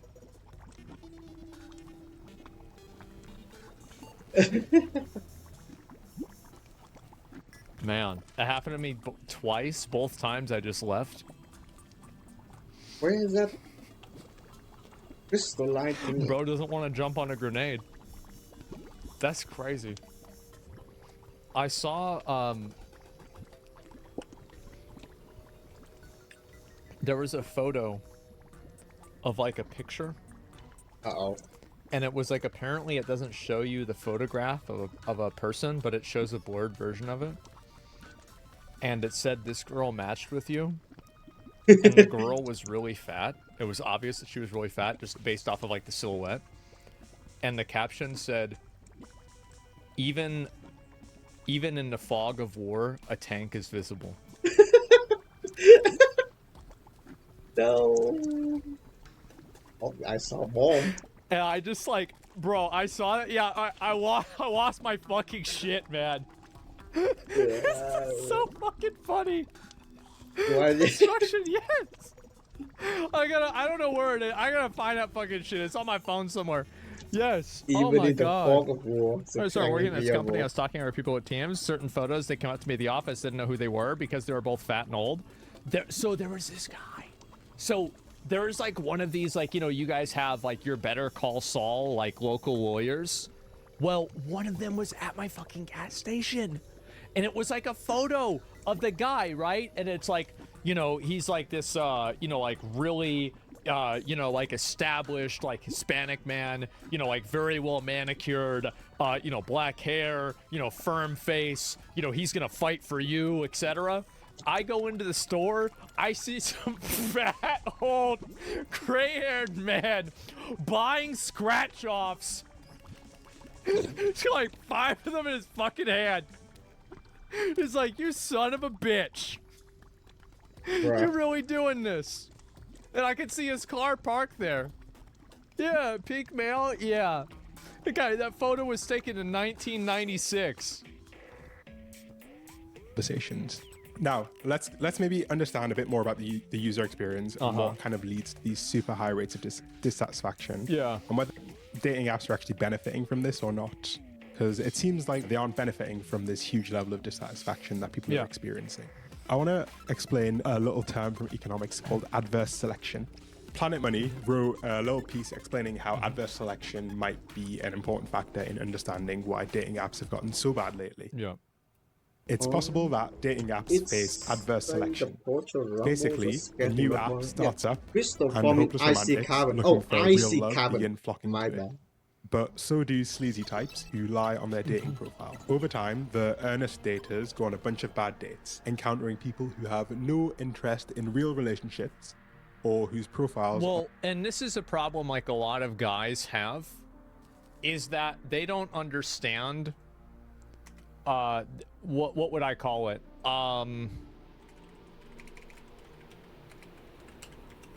The vocabulary. Which are the words that women use on dating apps to make something sound like something else. And so there's a lot of, yeah, they're supposed to, right? And so the issue is that a lot of people don't understand how to watch out for like different problems, right? There's slangs, exactly. Like for example, real man, treat me like a princess. Oh, I hate that type of way of saying. Let's see, boy mama,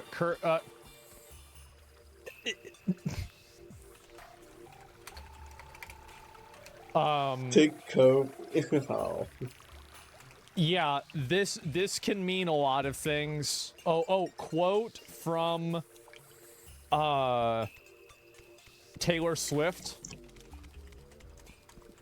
or anybody else like that. Red flag that Yeah, voice. I was thinking about this, by the way. Okay. Passenger princess. Like, God, that was this the is first gonna time I sound heard of really that bad. word. This could be taken in such a really bad way. I have never dated a girl that had a driver's license. All of their ages started with 2.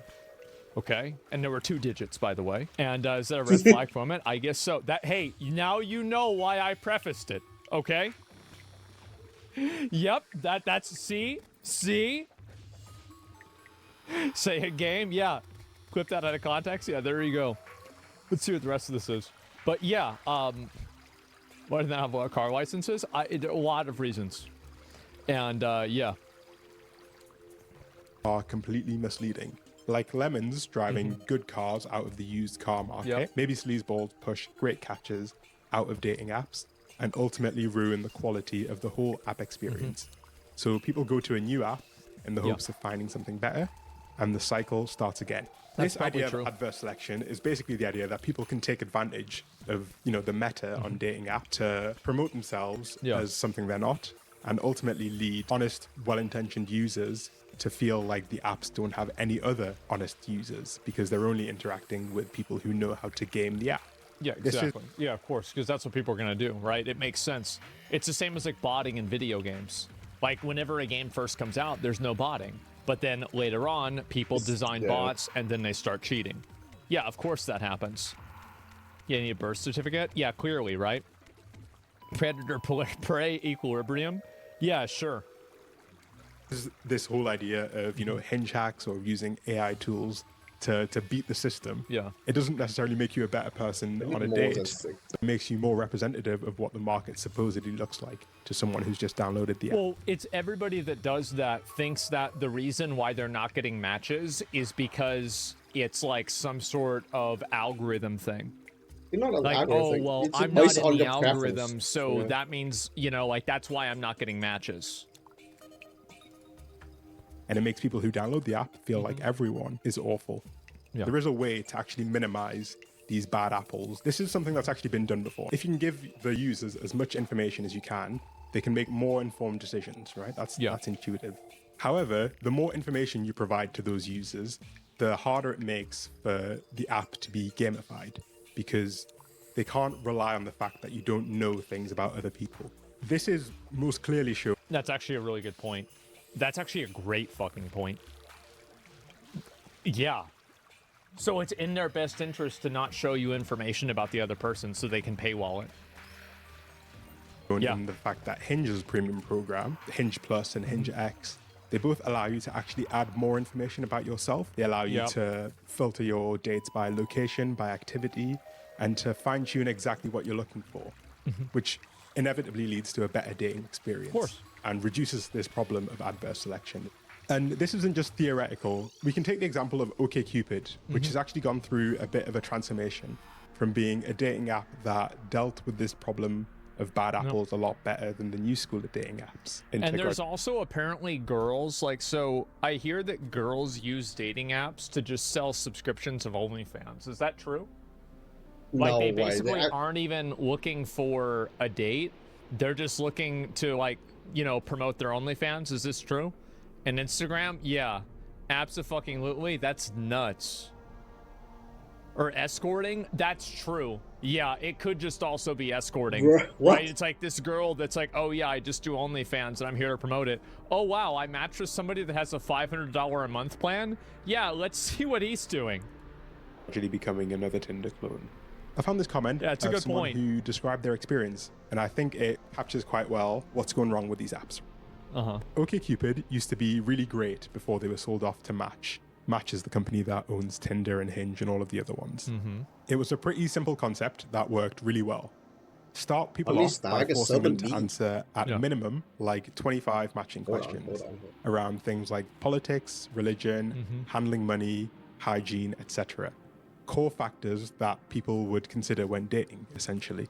But the kicker was that you also got to specify how you would like your potential match to respond to the same question. And you got to weight that response based on how much you cared about that particular question. After about 25 questions, you could always get a large enough sample size to match people, but it worked best at matching people that had answered over 100 questions each. It was What like a surprise.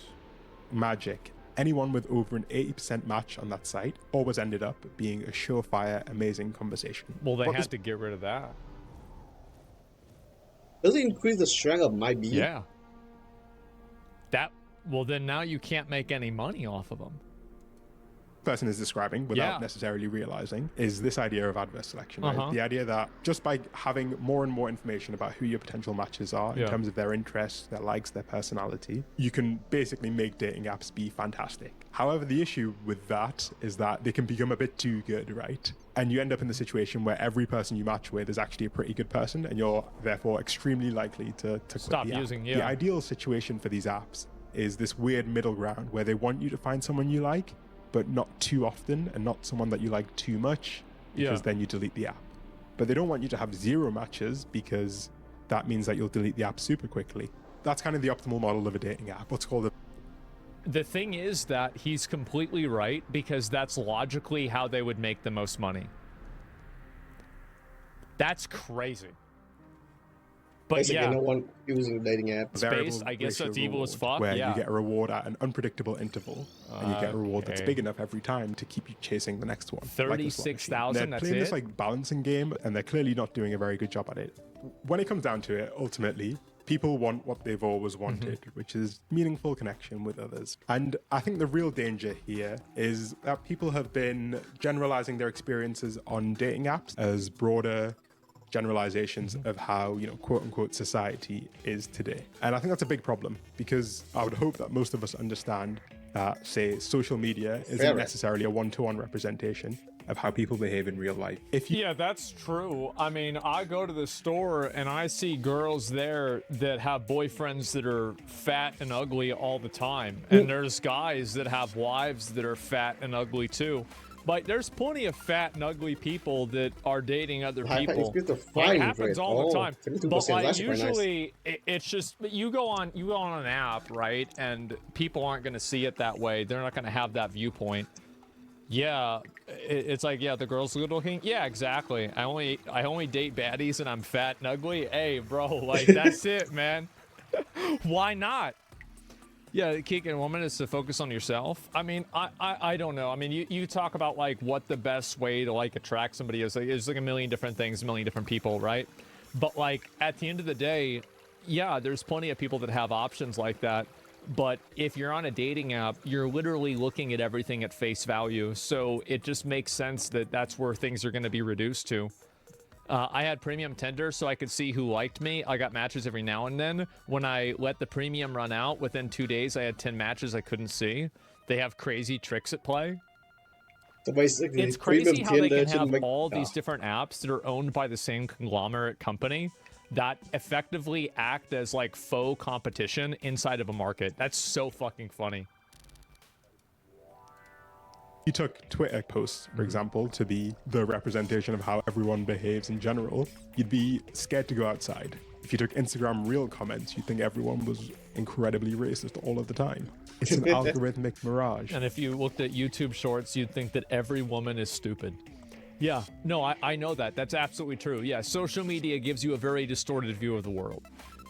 Yeah, exactly. It's an algorithmic mirage, right? These algorithms are so capable of building a mirage that makes you think that what they are showing you is simply a direct representation of what reality is, when it's been filtered through layers and layers of algorithms and psychology in order to fundamentally change how you interact with it. The good thing that we can take home from this is that people are ultimately voting with their wallets, which is by far one of the most effective ways you can actually create change. There's a big trend, you might have seen it, of run clubs now. A lot of people are joining run clubs in order to find love. And this... See, that's smart. Because who is it that can't run? Watching... Ooh, what is it? I can have a better crossbow, a better blade, and a better spell.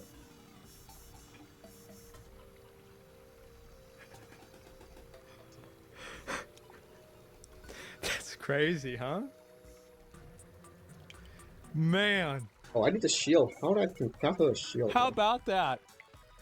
to me is ultimately a good thing. It means that people are actually choosing to create their own alternatives, which is ready to exactly what we leave? need Or right not? now. There's Later on. many angles you can approach this from, but ultimately the biggest reason they're doing so badly what? is that they're not providing the service that they promised. The collapse of dating apps doesn't mean the collapse of romantic love. It means that it's actually going to spread a bit more towards the places where it needs to be, towards these organic spaces.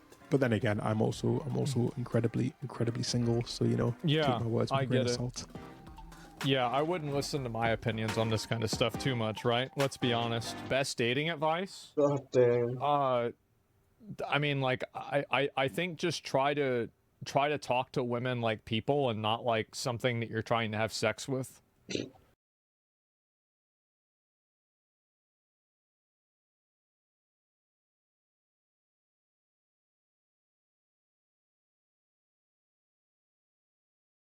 Let's see something else. Oh.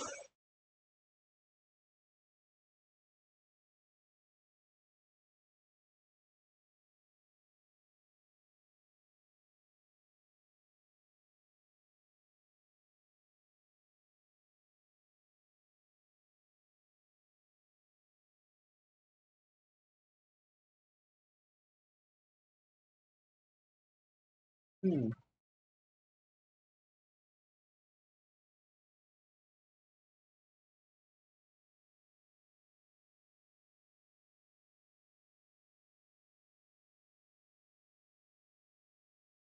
But what's the poison make baby head? Oh, because it's now it's like a 1 hour video. I'm not had enough. But my ADHD gonna get me to 1K. 1 hour video.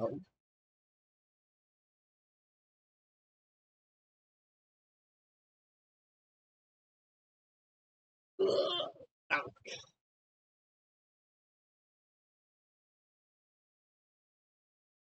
This.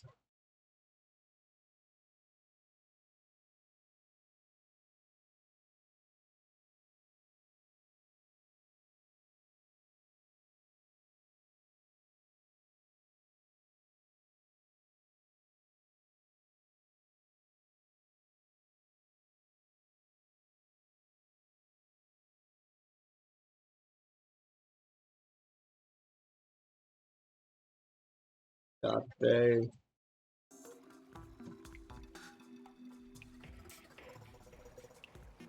I'm just gonna build some houses before I fighting the end boss. Which they should do like maybe a house in ice biome here, a house in a desert biome, and one house in the jungle for like the NPC to live in. Yeah, the hornet is like 17 damage. They doesn't deal that much damage. But that kind of a thing. But they also like a range attacks. The ferret deal a lot of damage. But they can fight in open world instead of like a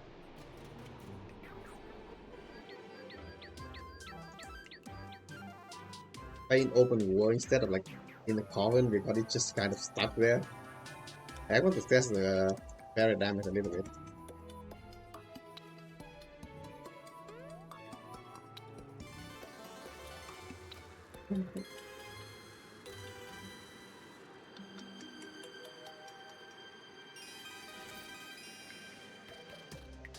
The ferret doesn't do that much. It kind of stuck in each other, but they deal a ton of damage.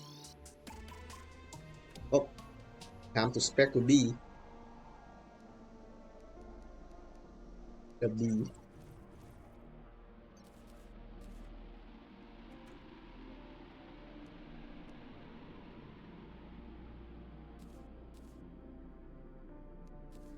Okay.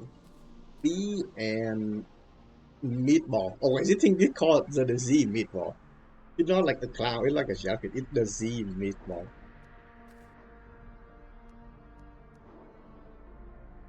God.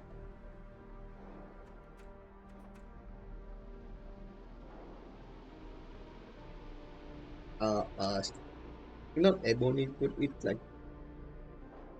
What is the wood type of the That more real wood. Okay, never mind.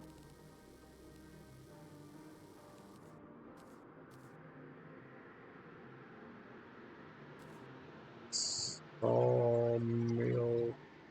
Yeah, okay. Sawmill and bench. Some glass. And oh, I forgot what's it called. Silk. There's so many items, like it takes way too much just to craft a bed for Terraria.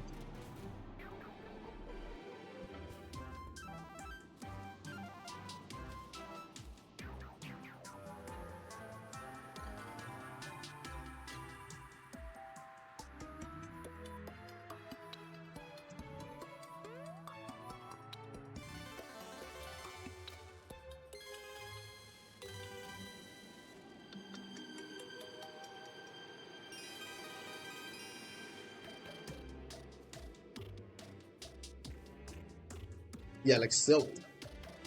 Like a lot of people doesn't think about silk that much because like yeah, unless you play mage, you only need silk for like early games, early puzzle games to craft things like rope. Just later on, you don't even need it. So yeah.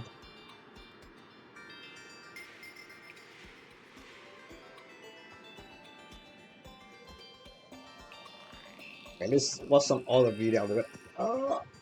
Crap.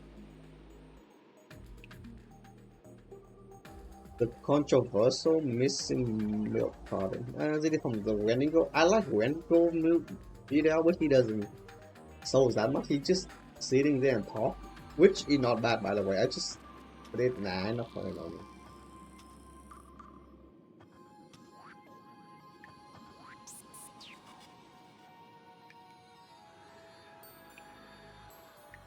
That's why some of the video so long.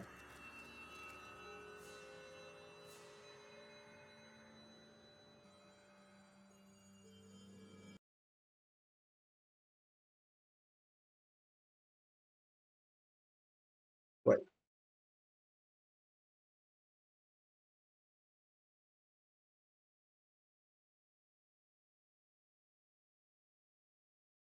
See respawn, like what?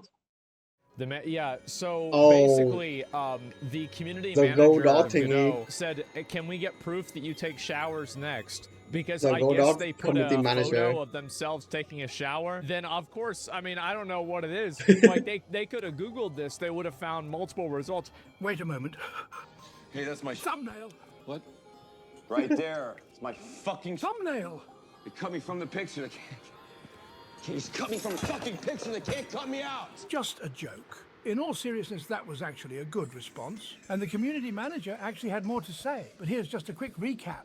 So there's a community manager that works for this game engine. The community manager running this account blocked someone who's paying $100 a month to support the project because the person decided to say focus on the engine and not politics. The guy that made Godot has been replying to people all day saying he has no idea why people are being blocked. A community manager anybody who has questioned this community manager has been blocked. This is insane. They're using this social, what do you call it? This brand account as like their own social media profile. And then today, you know, this is a person who like went on basically a mental illness blocking spree, and they didn't even get rid of them. Just to show you how crazy this whole thing got, even Mr. Minecraft himself commented on it. And then the community manager tried to clap back on Voldemort, which ironically was deleted. Oh, deleted? Literally making this clip. Granted, did not expect you to follow through. That's cool. Now that we've seen face to face, can you acknowledge that making content based off of other people's drama is not really doing anything good for the world? Is it even I know drama? You won't agree, Bruh. but hey, I made you read it. Well, I guess not because she deleted it. Now, I'm almost getting to the point of feeling bad making fun of this person. If only she wasn't damaging so many small indie game devs in her vengeful wrath. Yep. We are reaching truly grotesque levels of stereotypization. The community manager of one of the biggest game engines tweeting about forgetting her meds, then joking about taking her meds, and then saying she can't function and turning bitter due to depression. Now, just let me make this clear. This is not me going on a schizo spree trying to find dirt on this person. These are all tweets posted in the last 30 days, while Godot is refusing to take any action. Mayhaps this person isn't suited to such a front desk type job like community manager. May I recommend something more fitting? Like, y'all have to understand that I have a mental disorder. Welcome to Twitch, Nat. No wonder.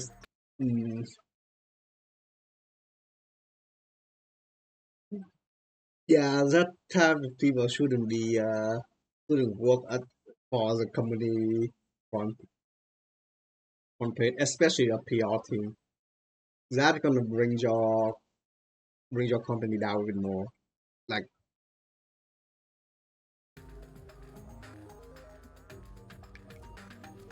definitely like a main problem. Like, you should it should make like your game had to was advertised all there. Or hell, just say like a video summarize the entire thing. Hey, what's up, guys? Rip here. So today we're going to be talking about one of the fastest downfalls in gaming history. We're going to be talking about the Godot engine, they tried to bring it open down. source game engine that saw its downfall like, largely because no of one the social brings media posts of its community manager as well as some of its moderators. Now, this is really breach containment. Dozens of YouTubers are talking about Godot engine, including Asmongold, which will be relevant for later in this video. Now, what went wrong in this situation? Well, it all stems from a very ill-fated tweet right here where they said apparently game engines are woke now. Well then, we won't complain, rainbow emoji. Show us your hashtag WokeItGames below. So this is a really bad tweet for a lot of reasons. Besides the fact it's embracing wokeness, this is a very political and divisive tweet. I don't care if you like it or dislike it, you have to acknowledge it's divisive. When your content or your brand has nothing to do with politics, you gain nothing by making tweets like this. You only divide your potential audience. Okay, so with this, you're not only dividing people, but also you're embracing woke culture, which I don't know if Godot Engine's been paying attention the last couple of weeks and months, but anything in the gaming industry associated with wokeness is failing really hard. And this tweet was made by their community manager, which we'll talk about in a little bit. Basically, it boils down to this. It's like the burgers meme, right? It's like, are you selling me a game engine, or are you selling me a political agenda? So they made a lot of mistakes. The community manager who runs this account made a lot of mistakes, beginning with hiding hundreds of replies on related tweets, which is always a mistake, right? When you hide replies, you're not only showing people that these particular responses bother you, you're also making a nice curated separate tab showing all of these tweets and replies that you're hiding. It's basically like a jumbotron for all the tweets that got under your skin. They made another mistake, a classic mistake with people in this situation. They started going on a blocking spree. The community manager running the Godot account here starts blocking everyone, not just people making fun of them, but people giving them very mild and fair criticism for their posts. Here's an example of that.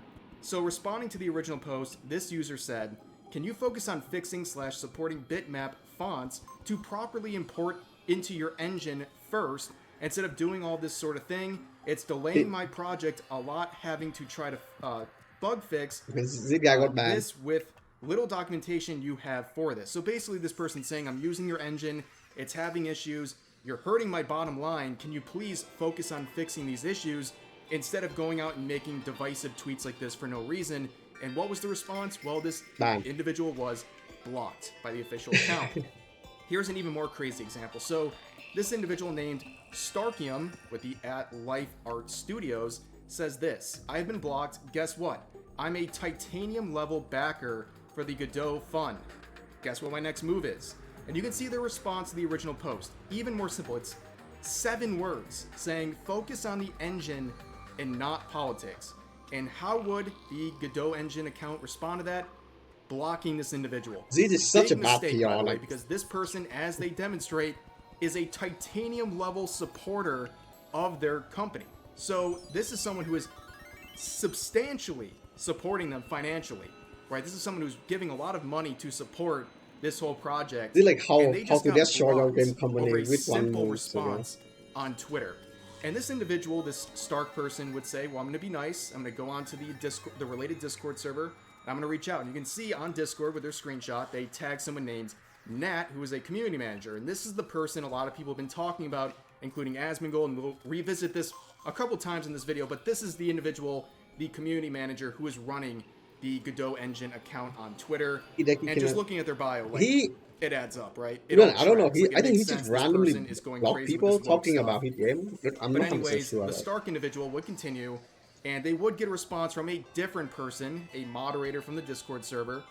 And this would happen after they were timed out, because initially they were timed out for trying to raise this issue in the Discord server, where they had to reach out to this moderator named Paperjack in private.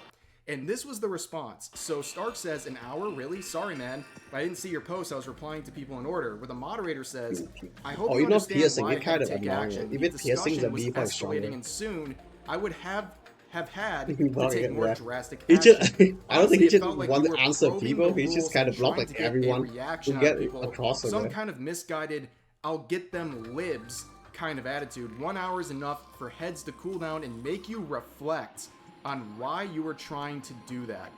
The narcissism. Can you believe this? This person is someone who has financially supported Godot Engine, and they get blocked, and they try to reach out politely on the Discord server, and a moderator times them out and says that basically you have this misguided, I'll get them libs attitude, and that you need to sit in time out and think about what you've done. So I also want to state the obvious here, like, this person is being hit with mild criticism, and they immediately think that is something like, I'll get them libs. So apparently asking questions is a I'll get them libs attitude, which is pretty funny. But things would get worse on social media. At that point in time, the blocking spree would get out of hand. Hundreds of users getting blocked by the Twitter account. You can see this user archiving some of them, including people who are members of the gaming industry, some game developers who were getting blocked for questioning some of these tweets and decisions. But they would even go further. So apparently Godot Engine and some of the people behind it would even block people on GitHub. So basically they're trying to remove their access to this gaming engine, which is absolutely insane. This is all over Zeta, like the best example that you shouldn't do it. You block people that on their account did not GitHub. have to make, a very divisive one that's really caused all of On these GitHub, issues that mean like the domino effect. Does that mean game dev cannot problems accept that stem from it. their code? So. But going further, you can see this person, Mezugaki Archive, great name by the way. They say Godot Engine Discord mod replies to the drama, and as you can guess, they blame the chuds for everything. So it gets even worse in the Discord server.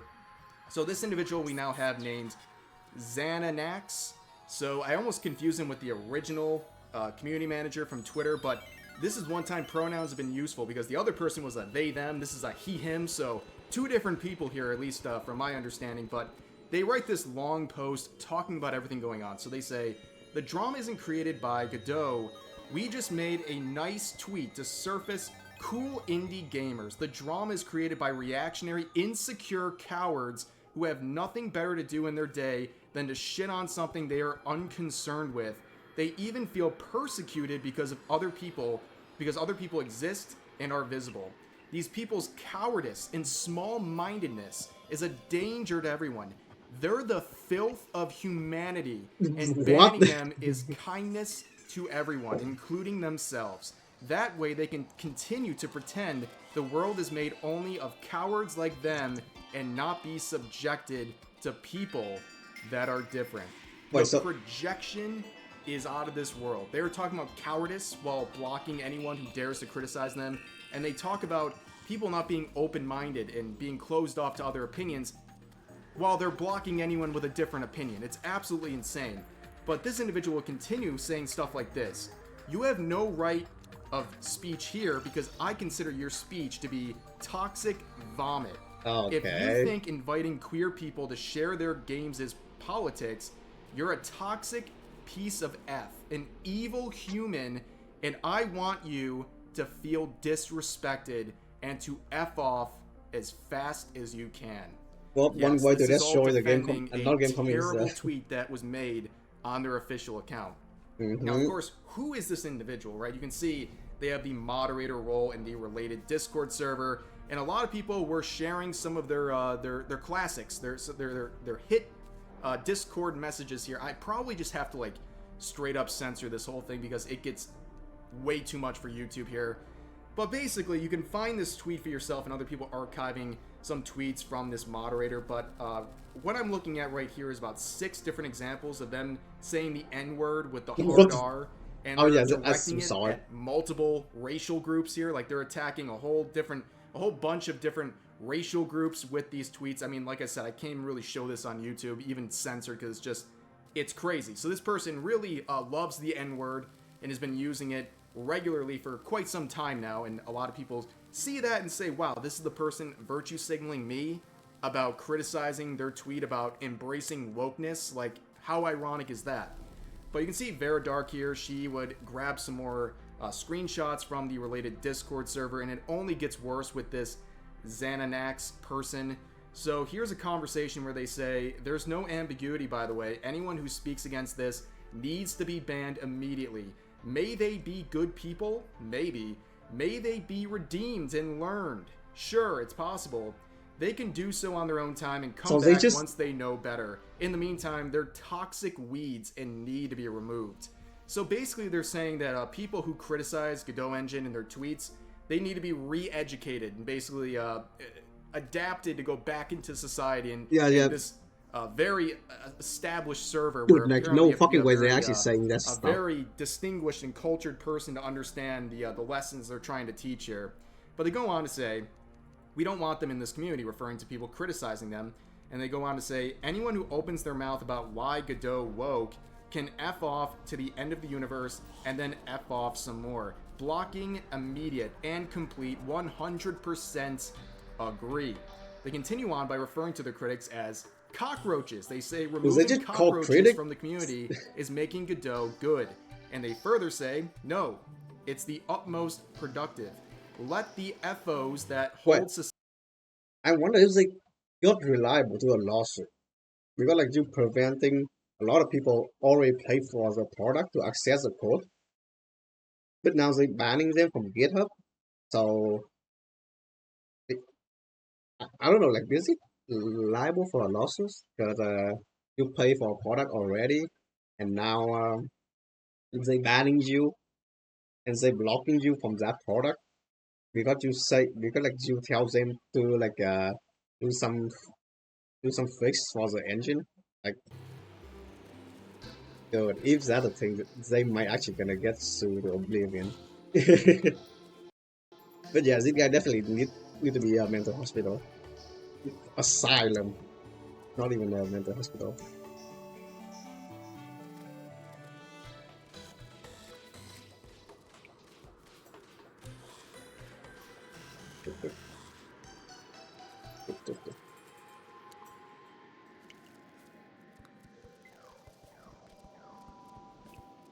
I guess so, it depends on TOS.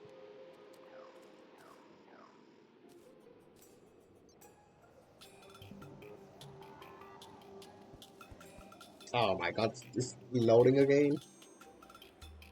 Loading again.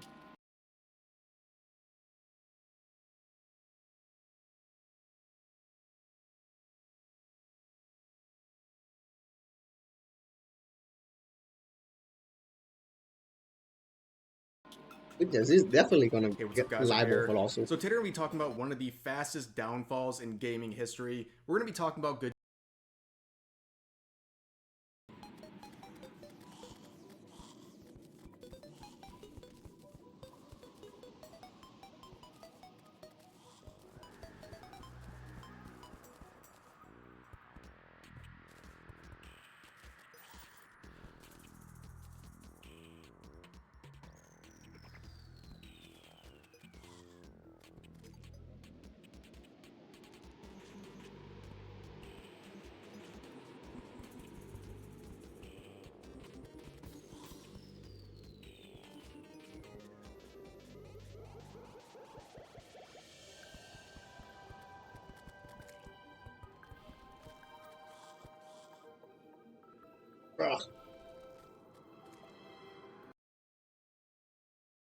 Hey, what's up, guys? We're here. So, of speech here, because I consider your speech to be toxic vomit. If you think inviting queer people to share their games, censor this whole thing because it gets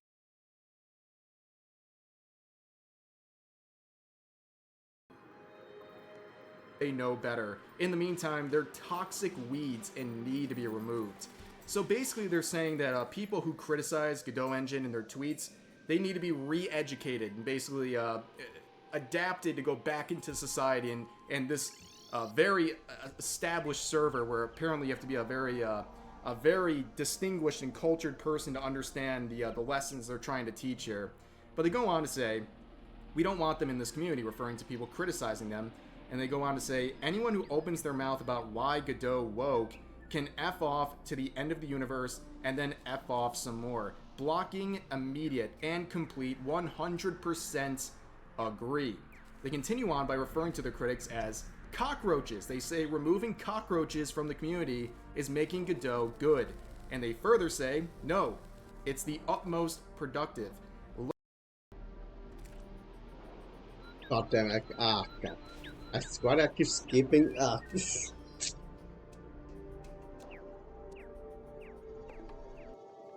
not even my internet, like my OBS is still fine. Oh, never mind, it's lagging now.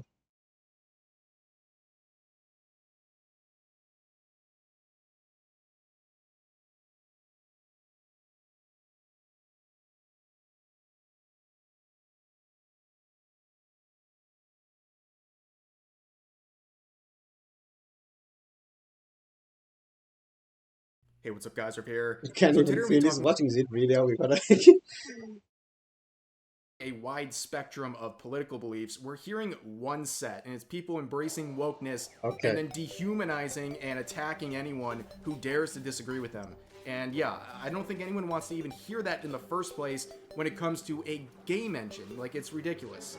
But he continued on to make another tweet saying, I deeply believe that any political discussion that puts labels to a group of people is one that should not have started.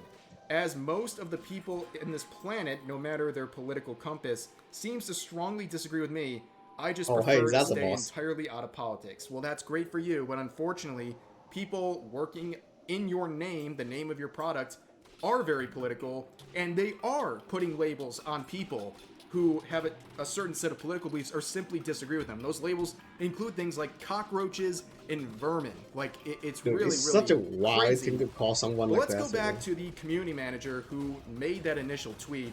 They have responded to Asmongold in the most unhinged way possible. So this morning, just before recording this, I saw them make a response saying, hey, at Asmongold, can we get proof that you too take showers next? With a selfie of them in the shower. Yeah, I don't think I've ever used this phrase before on this channel, but like, this is the woke mind virus in one screenshot here. Like, this is everything going on with the Godot situation and wokeism as a whole. Like, this is really just on character for the type of people saying all this unhinged stuff. But anyways, we would actually get a response from Godot Engine, and this would be retweeted by that community manager, where they say, about the current situation, you can see that a very brave tweet with the replies turned off, of course. They start off by saying this: on Friday, we made a tweet that unexpectedly led to a wave of harassment directed at our staff and community. We unequivocally condemn this abuse. The volume of negative engagement overwhelmed our moderation efforts. While attempting to protect the Godot community, we mistakenly blocked individuals who were not participating in the harassment. The Godot Foundation Board takes full responsibility for these moderation actions, yada, yada, yada. So they are playing the victim.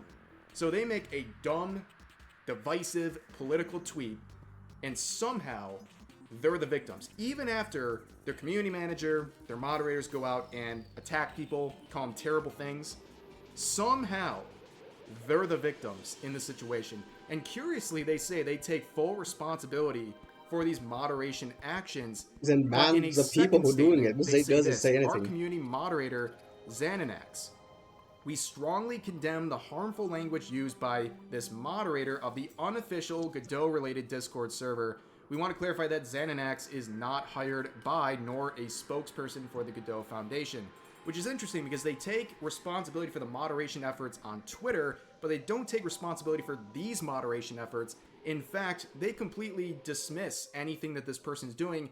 However, this person, as we've seen, is speaking what seems to be on behalf of the company and the community, and they even seem to have some sort of an authority, like they can block and unblock people. They can also seem like they can contact the Godot Foundation, like they have some sort of authority. So just because they're on an unofficial Discord server where, of course, people go for their Godot-related issues, which sounds a lot more like an official server, but they're acting like this person just some rogue person they have no control over, when it seems like they have a role in their community that they have allowed for a long time.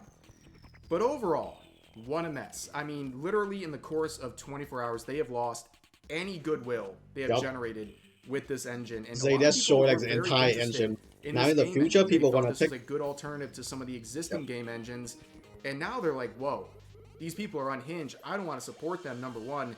And number two, like, if these are the types of people surrounding this community and anything related to this product, there's going to be more issues in the future. Like, you think this is the start and end of it? I highly doubt it. And really, the fact that, it's just beginning. In particular, the community manager and these moderators are not gone already is insane. As far as I can tell, especially with the community manager, they're still working on behalf of Godot, and they still seem to have access to the Twitter account.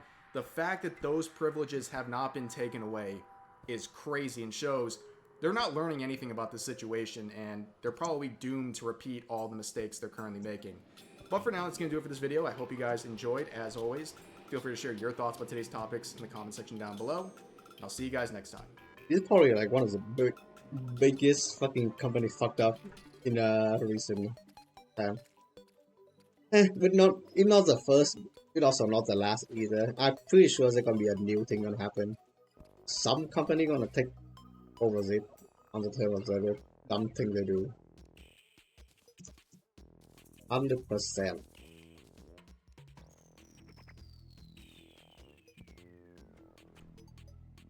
Wait, the eagle claw magic damage based on my moving speed. Oh, so basically I run faster.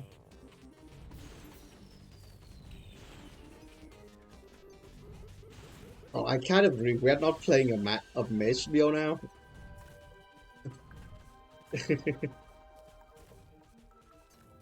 But yeah, but who knows? Like maybe they're gonna do something new. Maybe they're gonna remove the not remove. Like they're gonna kick people off from the website. But I hope they do it. They kick these people out because they clearly doesn't bring like any to the company that one, and they definitely make the company look way worse. That like really like a huge thing to damage your company for.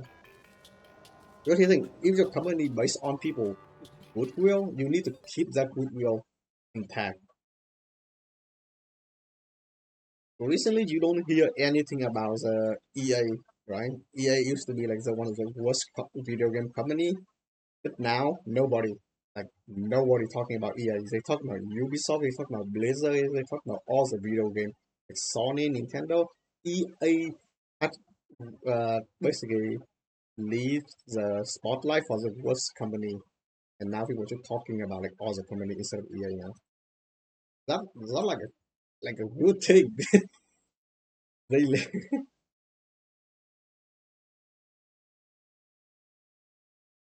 EA somehow now no longer becomes the worst company ever existed.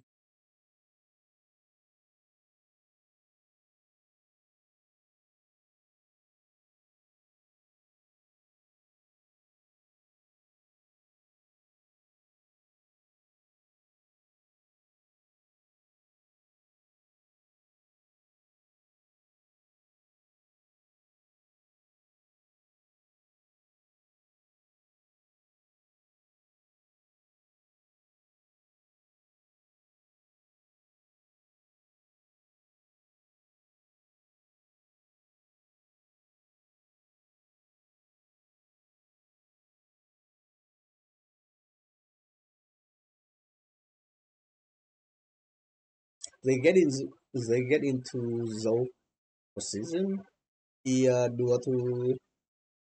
they got connection or they do it for free. That is like a lot of companies like to hire people for free because they doesn't need to pay anything. and because they basically like the moderator and the community manager, they doesn't pay that much. But I definitely this thing is not like a huge thing. No, not a huge thing. Like definitely not like a good thing if you hire those people because like just look at their PR team. It's so bad now. Like they just tank the entire company.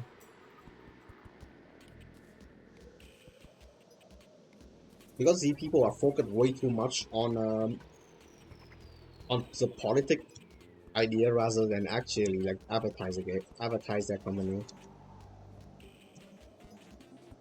And a lot of people using Twitter too, and now people on Twitter just saying all this stuff. Oh yeah, they are bad. How bad they are. Then they stop listing stuff about how the company bad, and they giving them example. Look at their They can basically look at the PR team. It's so bad. Like you don't want like unprofessional PR people to work at your company, right? And yeah, that is they just drag down and you lose. People start talking bad about you, and people start thinking like your company bad because of the Z and that. So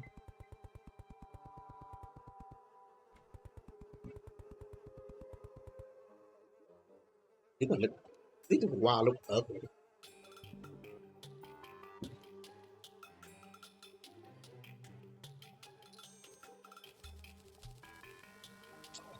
Here's the kind of thing I don't understand. Like Z people can get into like that position of the company, and when they got fired, they got another one similar to the position.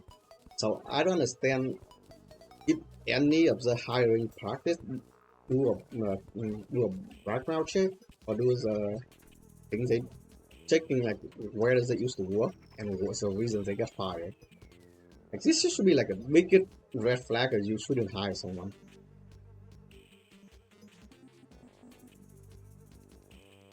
They just basically tank the entire company.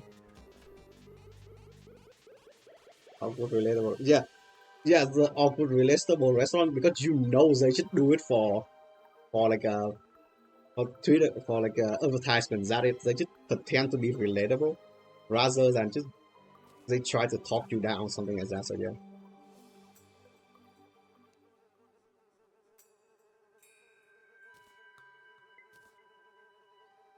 Because those type of like awkward restaurant company thingy, they do it because advertising, you know. Oh yeah, I relate like what's up, like how do you do fellow kid type of thing, right? It's fine, it's funny. Like the old dude try to be popular with the kid again. Yeah, it's fun. It's this kind of moral grandstand stuff, so a lot of people don't like it.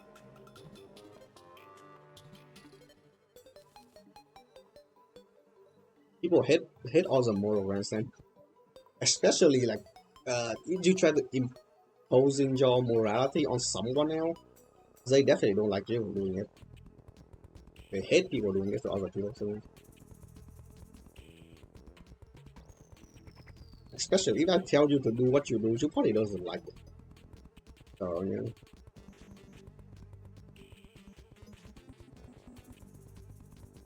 And also, this is kind of wild because it happened on the company website.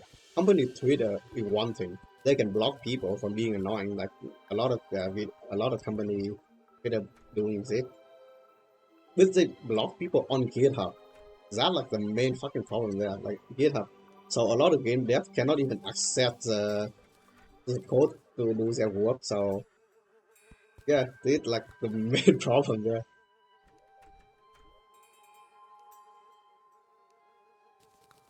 We will see like what happened to the next day, a few days later. Maybe they're gonna set it all out, or they're just gonna ignore everything and let the entire company went to the ground.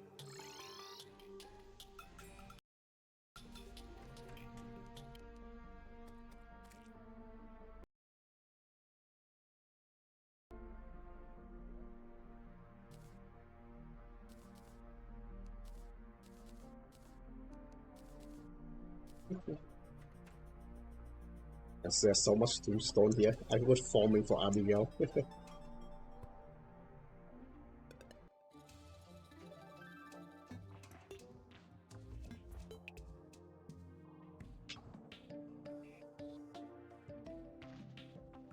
Yeah, like that's basically the thing. They just call you name, call you dumb instead of just like impose your politics type thing.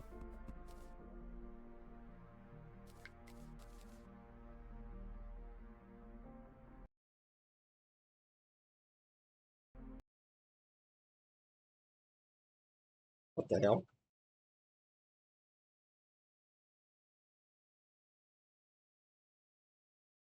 Did my game just crash? No, it's having fun. Yeah, that's like one of my kind of thing. I like to collect relic.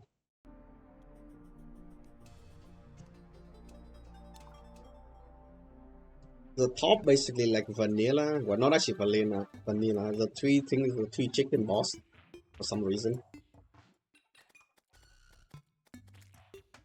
56 from the U.S. From North Carolina originally, so I live in Hawaii now. So flew all the way from Hawaii here. So the question as far as why I'm here, to me, you know, a lot of the other conflicts are gray, but this conflict is definitely black and white. This is about good versus evil. This is a He's talking about Ukraine. Any movie we've ever watched, this is definitely evil against good. I mean, we're battling a situation here where, you know, the Ukrainians and the rest of the world are carrying. Okay, am I still on? For some reason, it doesn't show anything. This is the guy.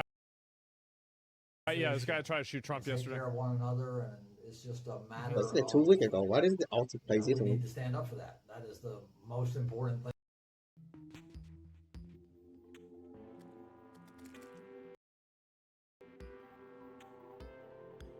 In the world is just to show human beings that we're kind and we're caring and that we take care of one another and that the world is united. Well, he did show them that by trying to kill somebody. True, there it is. So that we feed each other and make sure that, you know, we all. A lot of things are nice, but I still like the meatball though. So the maybe, poison meatball. You know, again, it's like I Increase damage to poison feel like enemy. it's kind of ironic. Is it quite nice because I can poison enemy you with can't it, right? reason a person to have a position they didn't reason themselves into. You can never figure out why crazy people do something. But like, I'm gonna try to do exactly that right now. Maybe the reason why he tried to shoot Trump is that he thought that Trump was going to let Putin win the war with Ukraine. Because a lot of people have said that the way Trump is going to end the war in one day is by just giving Putin everything that he wants. And so maybe that's the reason why. I don't know. You know, we feel the pain of one country's failure and Fair take. Yeah, I can't figure out the reasons why normal people do normal things, but I can figure out the reason why crazy people do crazy things. I wonder why. We enjoy the successes of yeah. of other countries that are doing good. Who knows why? We all work together, and for some reason, Russia does not grasp this concept that we're all one unit, and we have to get along and work together and be normal human beings. This is 2022. We have to work together. The funny thing is that he's actually right. It seems asinine that we have a leader in a country that does not understand the concept of being. They will feel my poison meatball. Being generous and being kind and just the basic moral values that are required by human beings these days. It blows my mind. And what are you doing here in Ukraine? My initial goal was to come fight. I think, you know, everybody around the globe should be motivated. I gotta say, better than the people that changed their name to the flag of Palestine or the flag of Ukraine. I gotta say, he thought it was a problem. He went over there and he went to fucking fight for him. Wow.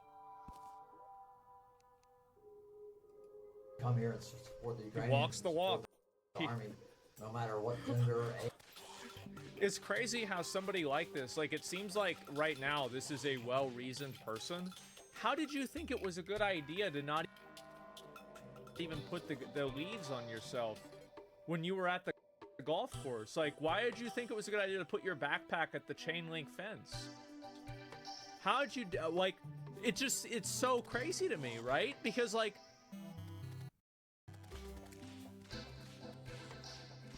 Well, guys, welcome back to another drama video. Drama.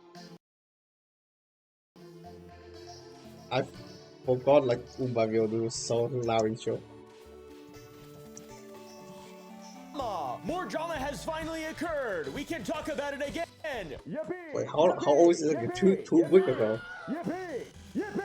I'm sure you all missed the drama. I for sure know that I did, and I love talking about all this stuff, guys. It's like my lifeblood. Have you ever noticed how much I love this? Have you ever noticed how well my videos do on my channel when I cover it? A couple days ago, our boy Dr. Disrespect made the Dr. Disrespect streaming, stuff. and oh boy, And people already forgot about it like 2 weeks ago now. Do you even know what the legal definition of sexting is? I do. You want to talk about implicit statements and not explicit statements? Then watch the 5-hour masterclass where Doc came out swinging and added even more layers to an already complicated situation and left literally nobody at all satisfied, I feel like. We're talking about allegations that Twitch made against me as a half-baked reason for justifying their actions of suspending and shutting down my channel. Allegations that Twitch made without even a legal analysis of whether the whisper messages were legal! I would like to say that I generally approach people with the benefit of the doubt, and the entire original situation was so bad, so insanely bad. I made, I think, 1 full video on it on my main channel and a couple maybe on my second channel or something like that. So go check those out if you want to see the full context of the situation. Brother came out swinging, contradicting himself, and making some crazy new statements, just casting blame. I have no idea how any of this will work out, but I tell you what, I am really excited by all of this, because this is like a drama that we've never seen before. I've never seen anyone get just blasted and then pretend like nothing happened. Pretend like nothing happened. Just pretend like nothing happened. Refer.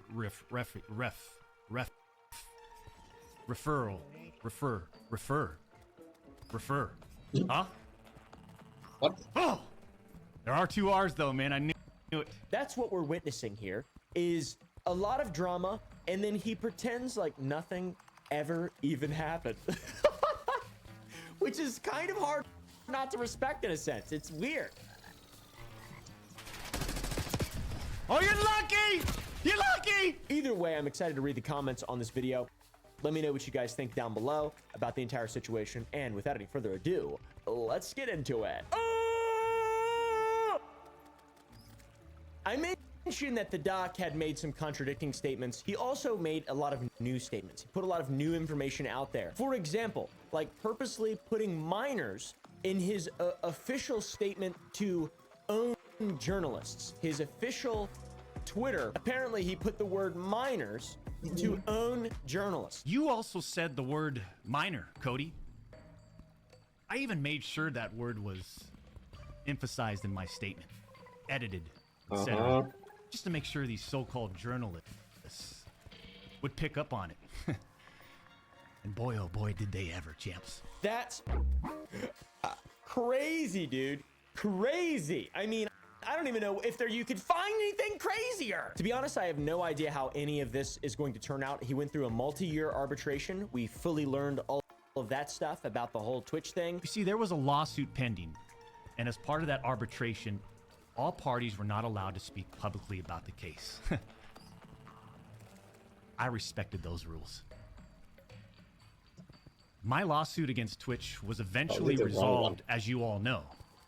But even then, as part of the settlement, all parties were still prohibited from speaking publicly about the case or the settlement. So I assume his comeback speech, whatever this is, his comeback stream, I assume it was largely written by lawyers and he didn't go off script as to not endanger himself legally. I'm excited about something that's coming up.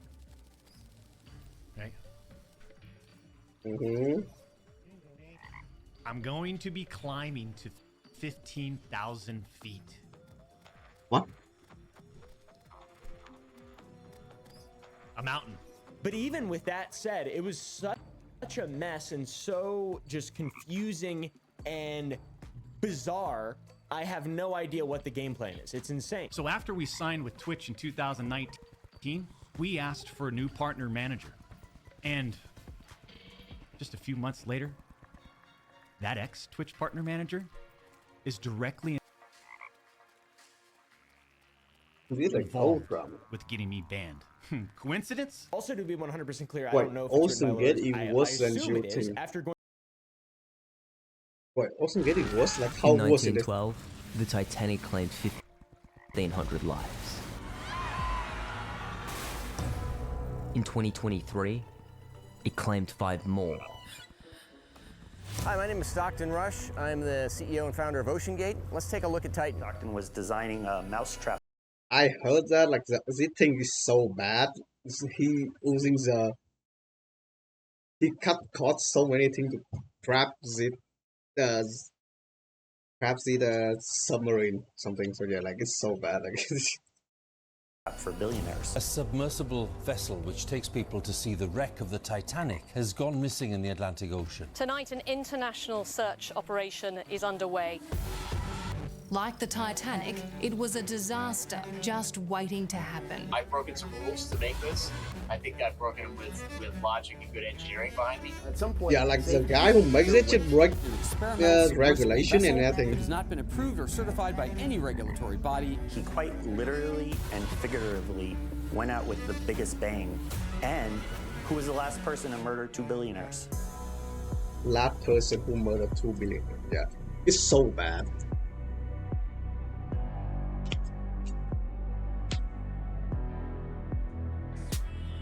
Stockton Rush. Stockton was supposedly a very smart boy, a graduate of Princeton University, and the youngest jet transport I don't think the pilot in Daredevil world. will want to harm Hey, I people. wanted to be an astronaut. That's why I got an engineering degree. I watched Star Trek, Star Wars, all the video, and I wanted to see those alien life forms. And eventually I realized, one, I wasn't going to go to space, and I wasn't going to get to Jupiter or Mars, but I did realize that all the cool stuff that I thought was out there is actually underwater. Stockton had become an expert in aerospace engineering. He did this in hopes of becoming the first person to set foot on Mars. But unfortunately for Stockton, someone else was likely to beat him to it. And one day, we will indeed occupy Mars. And maybe that's why Stockton decided to create the SpaceX of the ocean. We always called ourselves SpaceX for the oceans. When I first met Stockton, he struck me as a very intelligent person. He also struck me as a very savvy engineer. Elon's doing the same thing at SpaceX, right? So Stockton's obsession with space quickly became an obsession with the ocean. And what I wanted to do with the business was just move the needle, get people excited about the ocean, explore the ocean, and discover what was out there. Stockton's philosophy was simple. Why would we use resources to explore space when we haven't even fully explored Earth and its oceans? Because There's it's so not much habitable. to explore in the ocean, as only 25% We explore in has space been because mapped with modern believe we can technology. terraform us. When people will go to space at much less cost and very regularly, I think the same thing's going to happen going underwater. It's going to get less expensive and much more accessible. That's where we're going to have cities, and that's where people are going to be. They're going to be down there exploring. To me, we'll have cities underwater. The city We'll have underwater up in remind me space. of something. And this was Stockton's vision, an underwater city that would provide humans with sustainable Right. resources Yeah. for generations. If you think The about city the Earth under as really ocean. the landmass that we all Yeah, occupy, they call Rapture. then there are 3 planets worth of resources available in the ocean. Minerals, chemicals, biological. It is a vast, huge opportunity. An opportunity that was being overlooked in favor of space exploration. Establishing a self-sustaining base on Mars. The future of mankind is underwater. It's not on Mars. We're not going to have a base on Mars or the moon. You know, we'll Or try and Rapture. waste a lot of money. We'll have a base choose underwater. Because when Rapture. the sun extinguishes, there will still be hydrothermal vents. And there will still be those life forms down there that are living off chemosynthesis that don't need the sun. You know, when if we trash this planet, the best lifeboat for mankind is underwater. But getting humans to the bottom of the ocean is a very difficult task. It's dangerous, it's expensive, There is there's a regulatory challenge. and the current regulations wouldn't allow Stockton to build a submarine that could go deeper than 150 feet. I think over time, Stockton just realized that the only way we were going to be able to help humanity unlock the secrets of the ocean, was to get past the regulations and just prove that it could be done as safely as possible. At some point, safety just is pure waste. I mean, if safety you just is want to be safe, pure don't get out of waste. bed, Okay, don't get in your never car, trust. Like, don't do anything. At some point, you're going to take some risk, and there really is a risk-reward question. I said, I think I can do this just as safely by breaking the rules. You have to know they're afraid that regulation were written by blood. Because people actually die. They die and there's no regulation came to light. So yeah. So for the next few years, Stockton continued breaking the rules. He'd go on to document his entire journey in 4K, and he'd give lectures on submarine safety along the way. And one of the things I came up with are the myths. One is that subs are dangerous. In the last 35 years, there hasn't been a serious injury, and there have been over 15 million people go in them. But they're statistically the safest vehicles on the planet.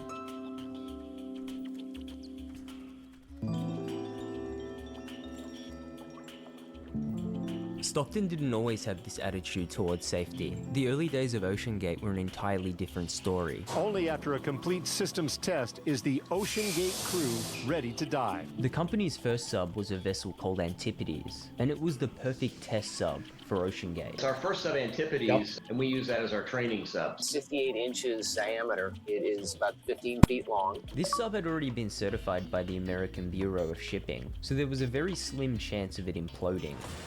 It was designed to withstand depths of around 1,000 feet, which is impressive, but nowhere near the depth of the Titanic. This is where the Titanic is on the ocean floor, below 12,500 feet of water. But OceanGate weren't ready for the Titanic just yet. At this point, they were just a local submarine team, and in the early days, their eyes were set on some lesser-known shipwrecks. A local submarine team is exploring the wreck of a luxury passenger liner that sank 90 years ago this spring off the coast of Port Townsend. Today we're doing our third day of diving on the SS Governor. The SS Governor was located in Washington, and it was often referred to as the area's mini Titanic.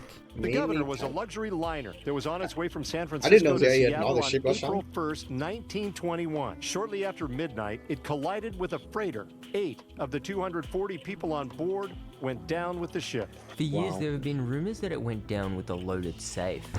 The safe, the infamous safe.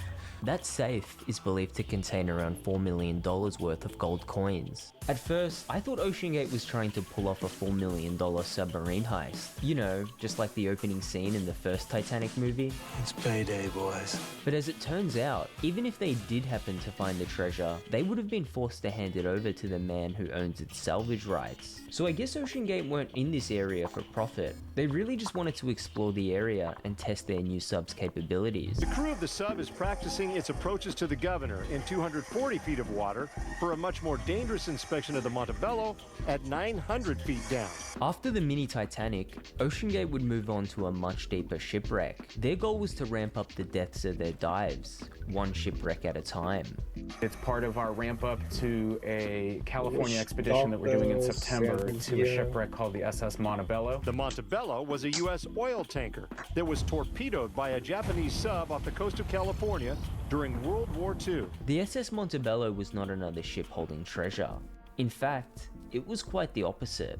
It went down with an estimated 70,000 barrels of oil on board. And it's posing a huge environmental threat to California's coastline. OceanGate wanted to make a name for themselves by preventing this environmental threat, and their plan was to create a 3D map of the wreck using their new sonar technology. The team is also testing the latest in 2- and 3-dimensional sonar equipment. And we're taking our sub and our Blueview sonar system down there to create a 3D map of that wreck. Not many people know about these expeditions, but they were a critical part of OceanGate's early days, and after mapping out that oil spill, they were ready for phase 2 of their company's mission.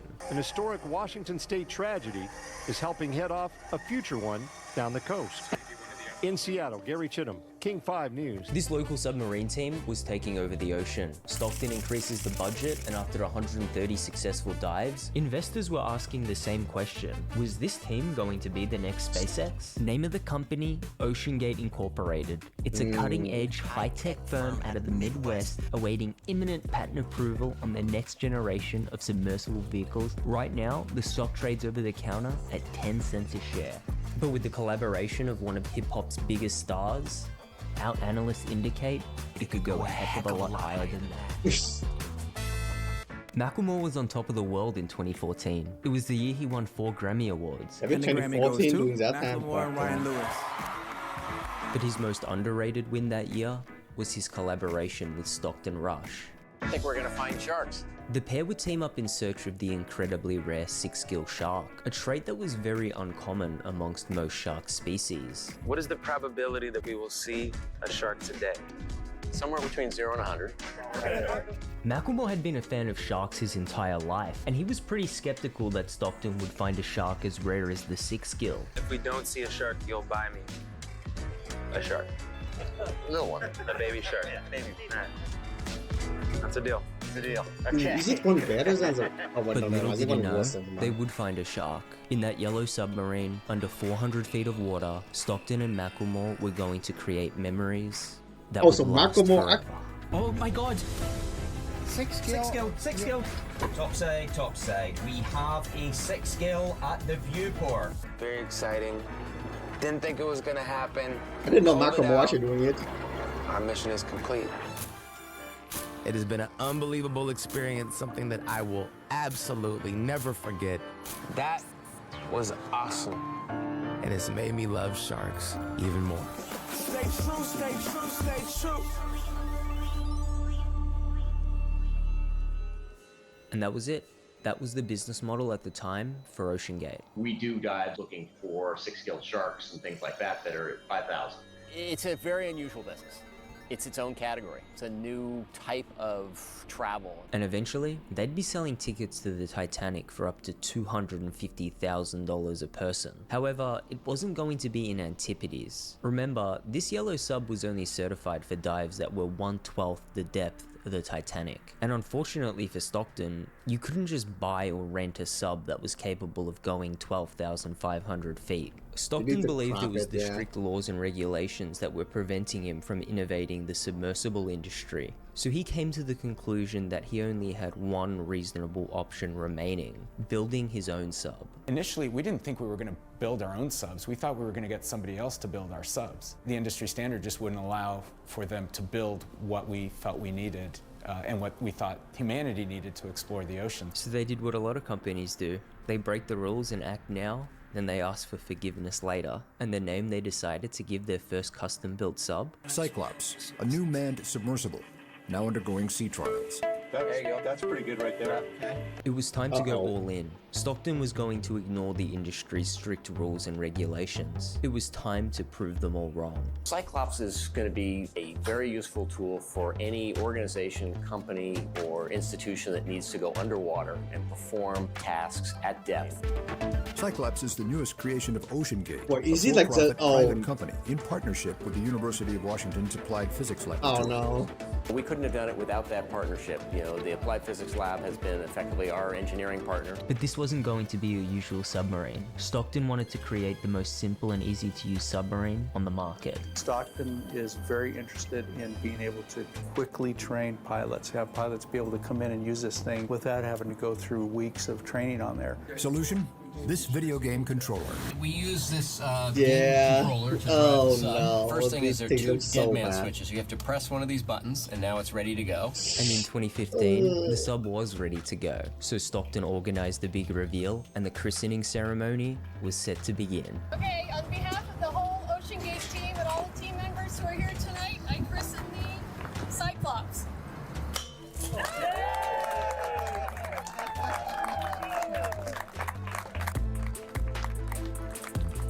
Never.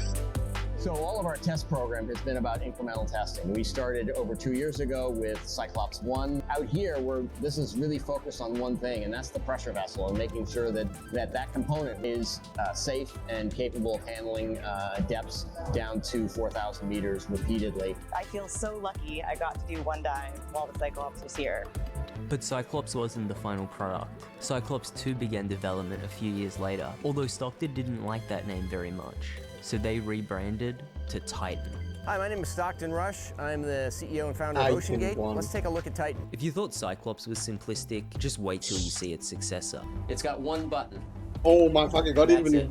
It We have even our, was control screen here, our sonar screen here, and we can put any image we want in the back. It's one of the only subs that can hold 5 people. It's also the only one with a toilet. Sort It of. There looked were worse. some parts that It kind of looked looked even like they worse than held the first together. one. And yet, I couldn't help noticing how many pieces of this sub seemed improvised. We can use these off-the-shelf components. I got these from Camper World. We run the whole thing with this game controller.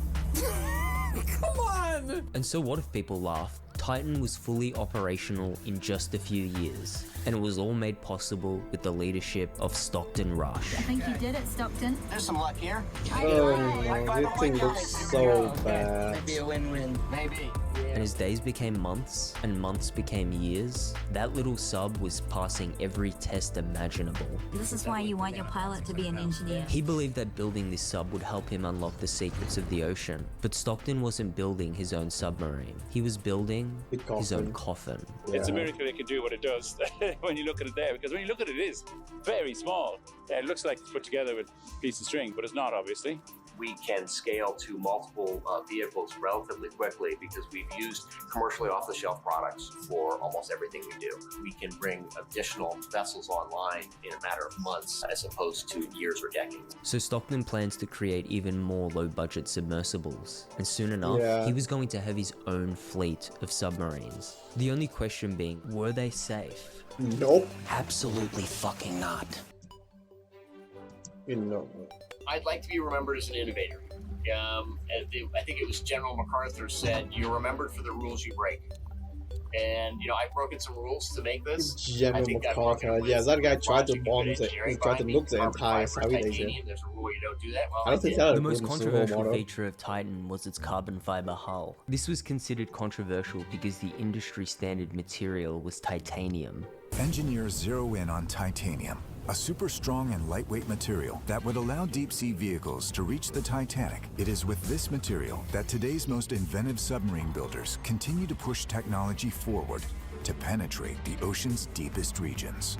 But Stockton didn't like titanium. He believed carbon fiber was the better material. Carbon fiber is 3 times better on a strength to buoyancy basis than titanium. And underwater, that's what you care about. It's not strength to weight, it's strength to buoyancy. And yet no one had done that. Titan was able to skirt the law by operating in international waters. And although it passed multiple test dives, many believed the carbon fiber hull was slowly being damaged over time. If the sub passed its pressure test, it wasn't going to fail on the first dive, but it's going to fail over time. It might fail on dive 7, which is insidious. You don't get that with steel or with titanium. Carbon fiber is a great material. It's better than titanium. It's better than a lot of other materials. When I started the business, old-timers in the industry told me I was nuts, and they continue to tell me that. So Stockton Yeah, he continued definitely operating not. his carbon fiber sub, recording the entire assembly process along the way. Oh yeah, so that will be the pressure vessel for Cyclops 2. It will go to 4,000 meters. It'll be the deepest diving carbon fiber sub ever built. When it goes to 4,000 meters, it'll be the only one out there. I'm going to be the first guy in the sub, so we will see. It's pretty simple, but if we mess it up, there's not a lot of recovery. With his goal being to explore the bottom of the ocean, you'd reasonably expect some sort of certification from a third-party agency. However, Titan was never certified by any regulatory body, and that's because Stockton believed that these agencies were Over the top in their rules and regulations, but they had nothing with carbon fiber. So we had to go out and work on that. And one of the things I learned is, when you're outside the box, it's really hard to tell how far outside the box you really are. And we were pretty far out there. So we have a carbon fiber hull. His thoughts about breaking the rules is really about thinking outside the box and coming up with innovative solutions. I mean, anything when you're trying something outside the box, people inside the box think you're nuts.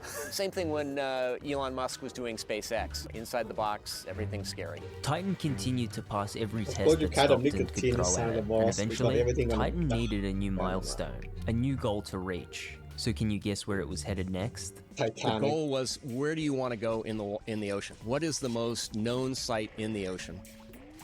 And it's clearly the Titanic. Ah yes, the Titanic. She really was the most beautiful ship in the world. Said to be unsinkable, but destined to go down on her maiden voyage. The Titanic has been a symbol of excessive confidence for over a century, and together with the irony of OceanGate's failed expedition, it'll probably remain relevant for another 100 years. But why would anyone risk their life to see such an ancient shipwreck? Well, Titanic was the highest grossing film for many years, and on top of that, James Cameron, the director of that movie, he completed his own expedition to obtain real cinematic footage. I actually made the film because I wanted to go and dive to the Titanic wreck. And then I had to make this movie. Okay, all right, I'll make the movie. And then that worked out well. And so then I could afford to go some more. There was this powerful, almost magnetic attraction to find out what's down there. Titanic sort of is like a black hole. It sucks you in. And the next person to be sucked into this black hole was, of course... Yeah, so the Titanic is just such a huge draw. It became a must-do dive. I read an article that said there are 3 words in the English language that are known throughout the planet, and that's Coca-Cola, God, and Titanic. If you ever watched the 1997 movie, you'd know it's a combination of both history and fiction. The film centers around the fictional love triangle of Rose, Jack, and Caledon. And when shit hits the fan, we'd get to see the characters' true colors. Look at him! To be a gutter rat! I'd rather be his than your wife. But remember, this story was just fictional. However, on the other side of the ship, we'd get a glimpse of the story that kicks off our sequel, Titanic 2. Please, Ida, get into the boat. No! This is They Isidore and Titanic Ida too? Strauss, 2 passengers who were actually on board the Titanic in 1912. Their tale is well documented and has been recreated in various films and musicals. We've been together for 40 years. And where you go, I go. Don't argue with me, Isidore. You know it does no good. Isidore and Ida would go down with the ship in 1912, but not before having a number of descendants, one of them being the communications director at OceanGate, and who also just so happened to be married to a man named Stockton. And maybe that's why Stockton was so obsessed with continuously going down to the Titanic. And our goal is to go back to the Titanic year after year, scan it with sonar, and document the wreck and its decay and discover what we can discover. And so the stage was set for the adventure of a lifetime. But Stockton couldn't fund these expeditions on his own, so he began advertising his once-in-a-lifetime opportunity to the public.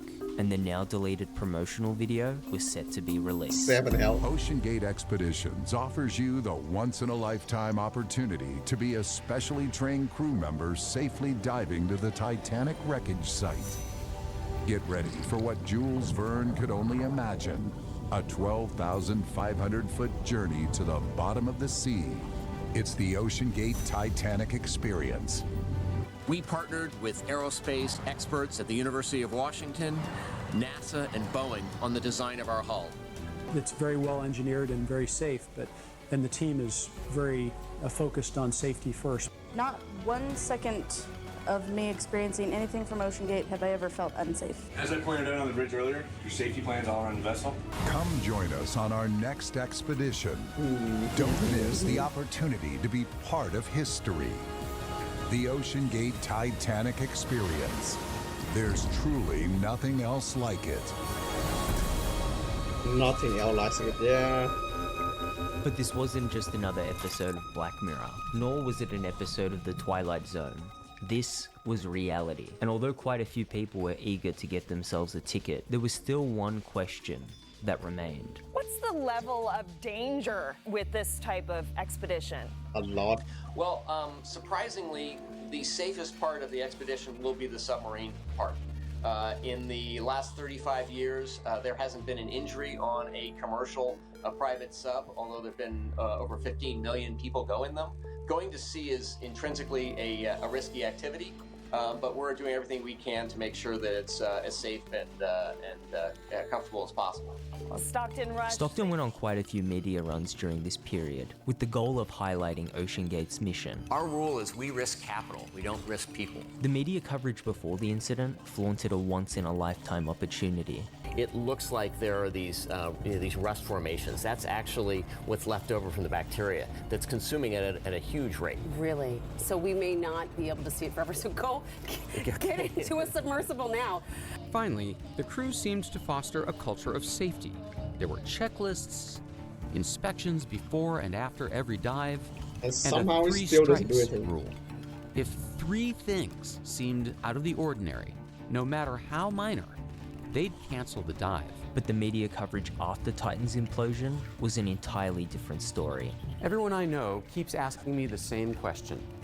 Why would you get on that dangerous sub? A 60-minute special identifying over 30 members of the maritime community who warned Stockton about Titan's safety procedures, and a chief submersible pilot who was fired and subsequently sued for speaking out against OceanGate. If someone raised a safety concern, as the chief pilot did, they were not only not listened to, they were silenced. But with Yeah, all it's that being so said, fucking wild. Like, who this did spy is a manage guy to get who a ticket does for a the Titan expedition, safety you inspection. can't say that Stockton didn't warn you. This is an experimental sub. People are informed that it's very dangerous down there. It's an open book here. Do you have any questions about what's going on, about acoustic monitoring, about carbon fiber problems we had, rumors of problems we had, actual problems we had? You know, feel free to ask. You know, we're happy to show everything. We want everyone going into this fully informed. This is an experimental sub. This is a dangerous environment. It's 6,000 PSI. Very few people have been down there. And so we want to make sure that you're going in with an open eye and you understand what's going on. If you don't want to do it at any time, feel free to say, hey, I want to take a pass, and we can work something out. You know, maybe bring you another year or something else. But, you know, really want to make sure you're aware of all this. And as a last-ditch effort to limit their liability, you'd also have to sign OceanGate's waiver. An experimental the waiver. submersible vessel that has not been approved or certified by any regulatory body and could result in physical injury, disability, emotional trauma, or death. Where do I sign?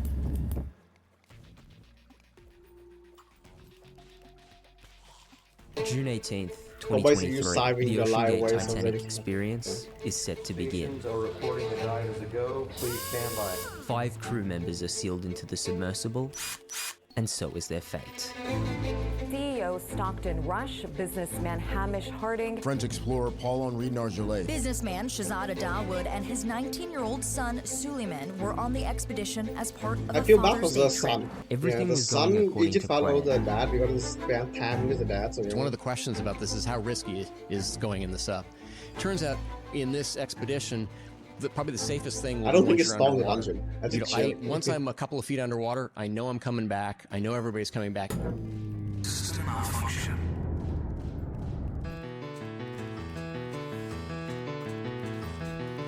In just under 2 hours, Titan had lost communication with its mothership, 2 but the crew hours? at the surface did not file a missing report for nearly 8 hours. So they do this fight for 8 hours?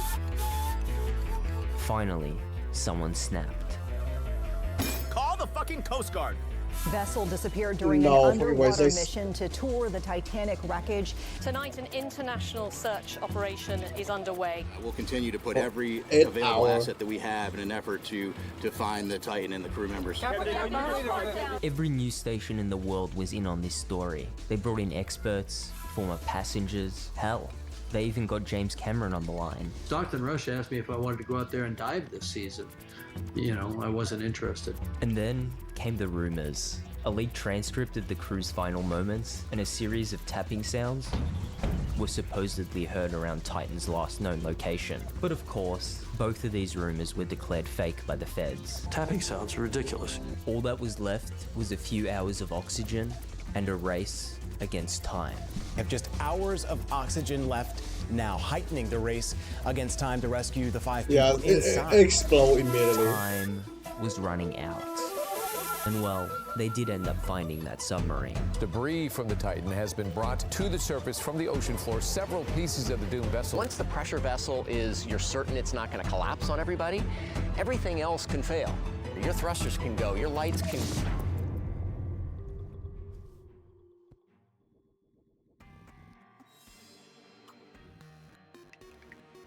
Oh, is that it?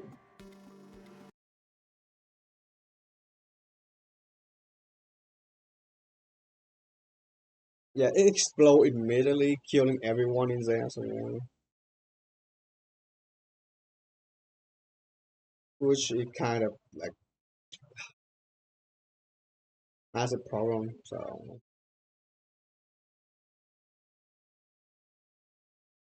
what is it? Impossible 1.6 hour rescue. In 1.6 thousand. 2010, deep into the Atacama Desert in Chile, an unstable and dangerous mine under a mountain collapsed. This cave entrapped a group of 33 miners 2,300 feet I think I underground, know this leaving them with absolutely zero means They make a of movie escape. about it. The area was destroyed so badly that any rescue effort through the cave would be nearly impossible and incredibly dangerous. This rescue was going to take a long time. Getting these men out of this cave seemed impossible. They were buried by a mountain. Right away, however, the men quickly thought of one solution to escape the mine, a solution that was created just in case something like this would happen. The idea was to escape from the safety ventilation shafts. These shafts were acquired by safety code to have ladders on them for multiple reasons in case of emergency. However, to the men's horror, when they arrived to the shafts, the ladders were missing. What? This was a problem, a big problem. The safety precautions that should have been in place for emergencies were overlooked and not put in place. The ladders to escape this nightmare easily were not there. Now, with no hope of escape and being surrounded by potentially dangerous rockfall, the shift supervisor of the group, Luis Urzua, was forced to gather the men in a refuge, a safe and secure sealed room where the men would stay where they have shelter, water, and breathable air. The idea was for the men to stay here for some time until rescue came. But what they didn't know was that any form of contact with the outside world would not happen for a very long time after this. Oh yeah.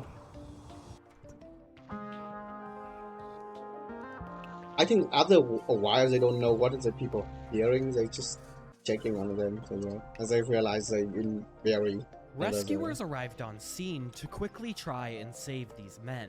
With the uncertainty of how dangerous this mine is, on top of not knowing the condition of the 33 men below, those that trekked into the mine did so out of pure risk and consideration for the lives of the men below. Even being in this mine at all was a risk to your life.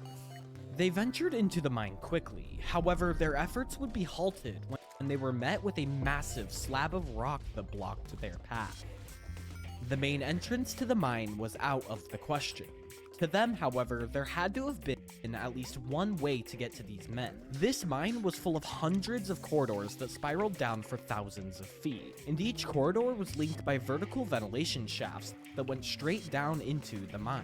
With all of this, there had to have been at least one route.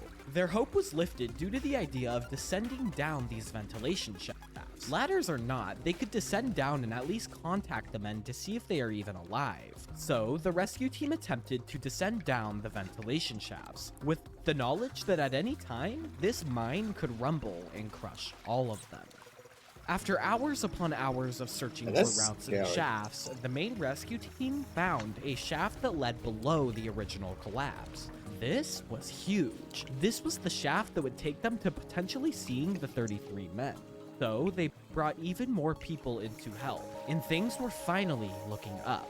However, in the true fashion of disaster, this mine would not let these men be rescued so easily. Because on August 7th, after hours upon hours of rescue attempts, a second rumble began deep into the mine's corridors.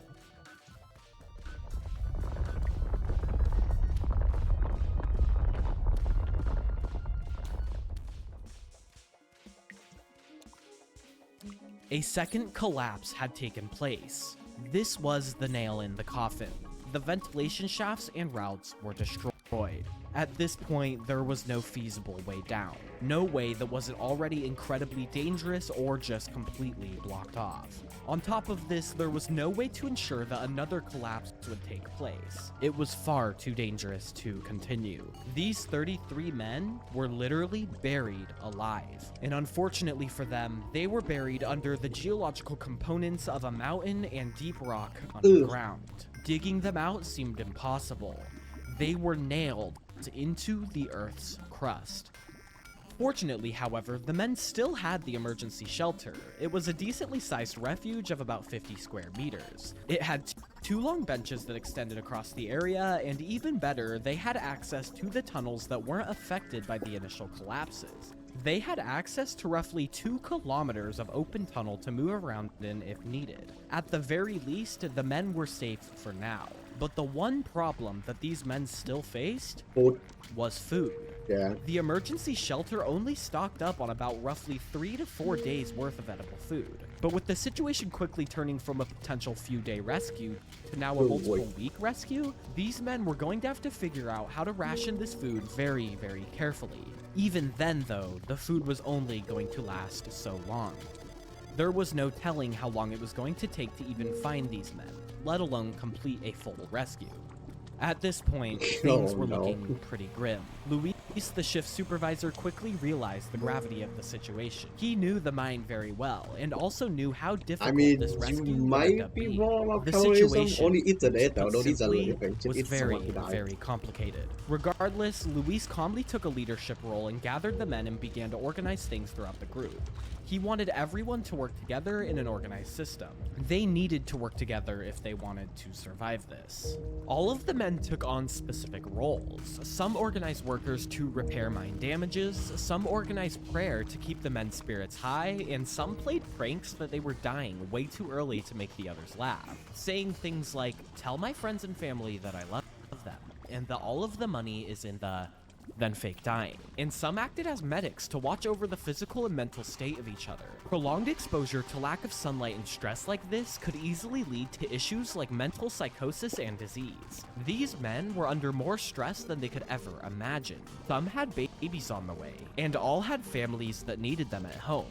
All of these men were under a ridiculous amount of stress, so it was very important that they maintained a sense of society and community down there. Keeping things lighthearted and laughing together and watching out for each other was crucial. At this point, it had been more than a few days down in this dark, dusty mine, 2,300 feet under the earth. And keep in mind, they still didn't have a clue on how long it was going to take to get rescued. In the midst of such a life-threatening situation, the stress they must have been feeling is incomprehensible. But what they did to come together and help each other manage stress and build a sense of community and fellowship is nothing short of absolutely beautiful. At the top, however, things were not looking nearly as straightforward. They still had no idea if these men were even alive. To the rescuers, these men could have been crushed in the initial collapse. And to make things even more stressful, a majority of the men's families had all arrived on scene to wait for their rescue. And at this point, they had waited for days. Alongside this, the situation had become national and even international news. The whole world seemed to be watching alongside the rescue team to wait and see for any type of response from the men. Many people rooted online for the men's survival and gave them support. The Chilean president even showed up to support the rescue efforts. But all of this to not a single sign of the men's survival. So at this point, the only thing the rescuers could do is to look at a map of the mine and make an educated guess on where the best area to drill down into would be. They ended up bringing 9 high-speed drilling rigs into the area. And for the next few days, multiple boreholes about 16 centimeters in diameter would be drilled down in specific areas to try and locate the whereabouts of the men. But the drill rig supervisors were conflicted. They knew they had to drill fast because of the oxygen limits and the food limits that the men would face deep into the mine. But unlike what most people would think, drilling isn't nearly as simple as just going straight down into the area you want to. It is much more complicated than that. Due to the nature of the underground rock, certain heavy and disruptive rock formations underground would redirect the drills, literally sending them hundreds of feet off of course. The drilling team literally had to calculate the curvature of the drills and redirect them back on course into the perfect cave corridor. Doing this is, quote, like hitting a perfect football shot into the right-hand corner of the net from half a mile away. and they had to do this fast. To them, these men would perish in days, and it had already been close to a week. And on top of all of this, they were originally given an outdated version of the mine's map, complicating things to a different outdated version? level. Oh man, not even a... But regardless, the drilling team was doing an incredible job, given what they had to work with. The first drill opens up 1,000 feet down into the mine, to not a single sign of life. Days at this point have passed. This is The so second drill stressful, like, is especially 1,600 usually feet like a down. family member. Also no sign of life. More days have passed. At this point, there really was only one other option for drilling. Drilling into the refuge that existed 2,300 feet down into the mine. They figured if anywhere at all, they would be there. But it was going to take them roughly another week to get there. Yet another week of drilling into the unknown. But regardless, they still go for it and begin drilling again. It takes a while due to it being so incredibly deep down and being in such a precise spot, so they have to be very, very careful. However, they continue to work diligently, and after multiple days, the drill begins to near the refuge. As it approaches the exact spot where the men are, everyone waits in anticipation. This would be the exact moment where they need to get rescued. As it closes in on the refuge, the drill bit that could change the course of these 33 men's lives forever miraculously misses. What? By only less than 100 feet. At this point, most people, including family members, fear that they are all dead. It has been a very long time since the collapse at this point. Almost 2.5 weeks. The chances that these men, in these conditions, after this much time, were still kicking seemed incredibly low. The hope that existed above ground seemed gone. These poor people were, to say the least, devastated. Yeah, At the bottom, however, the men needed them. Unbeknownst to the rescuers, the men could actually hear the drills in the distance getting closer each time. They knew they were being saved, so to them, that's all they had. They needed just one drill to make it there so they can connect with their families again. You see, they had prepared notes to write and put on the drill in case it reaches them. A note that would assure everyone that they were fine. They need just one more drill attempt. At this point, the men were well running out of food. They didn't have much time left. At the top, I don't think anyone expected the rescuers to give up.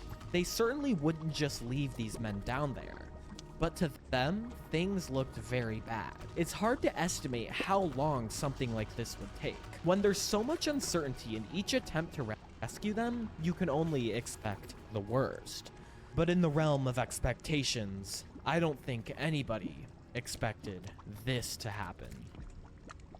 The engineers heard something. It was a tapping. They were convinced that they heard a faint banging noise reverberating up the drill. This seemed far-fetched, but it turns out the drill had actually broken into a tunnel somewhat near the refuge. This stopped every single person there right in the tracks. And as they relayed the drill back up the hole, they waited there for 6 hours to see what could have been signs of the 33 miners. Everyone waited patiently. This was the last hope. After being hopeless for days and crying for more, the families had just one more chance to connect with each other. And after 6 hours passed, the drill bit slowly came out of the ground, and the team rushed to it immediately. And what showed on the end of the drill bit that was just traveled to the Earth's crust and back was a note strapped to the tip of the bit. Hell yeah.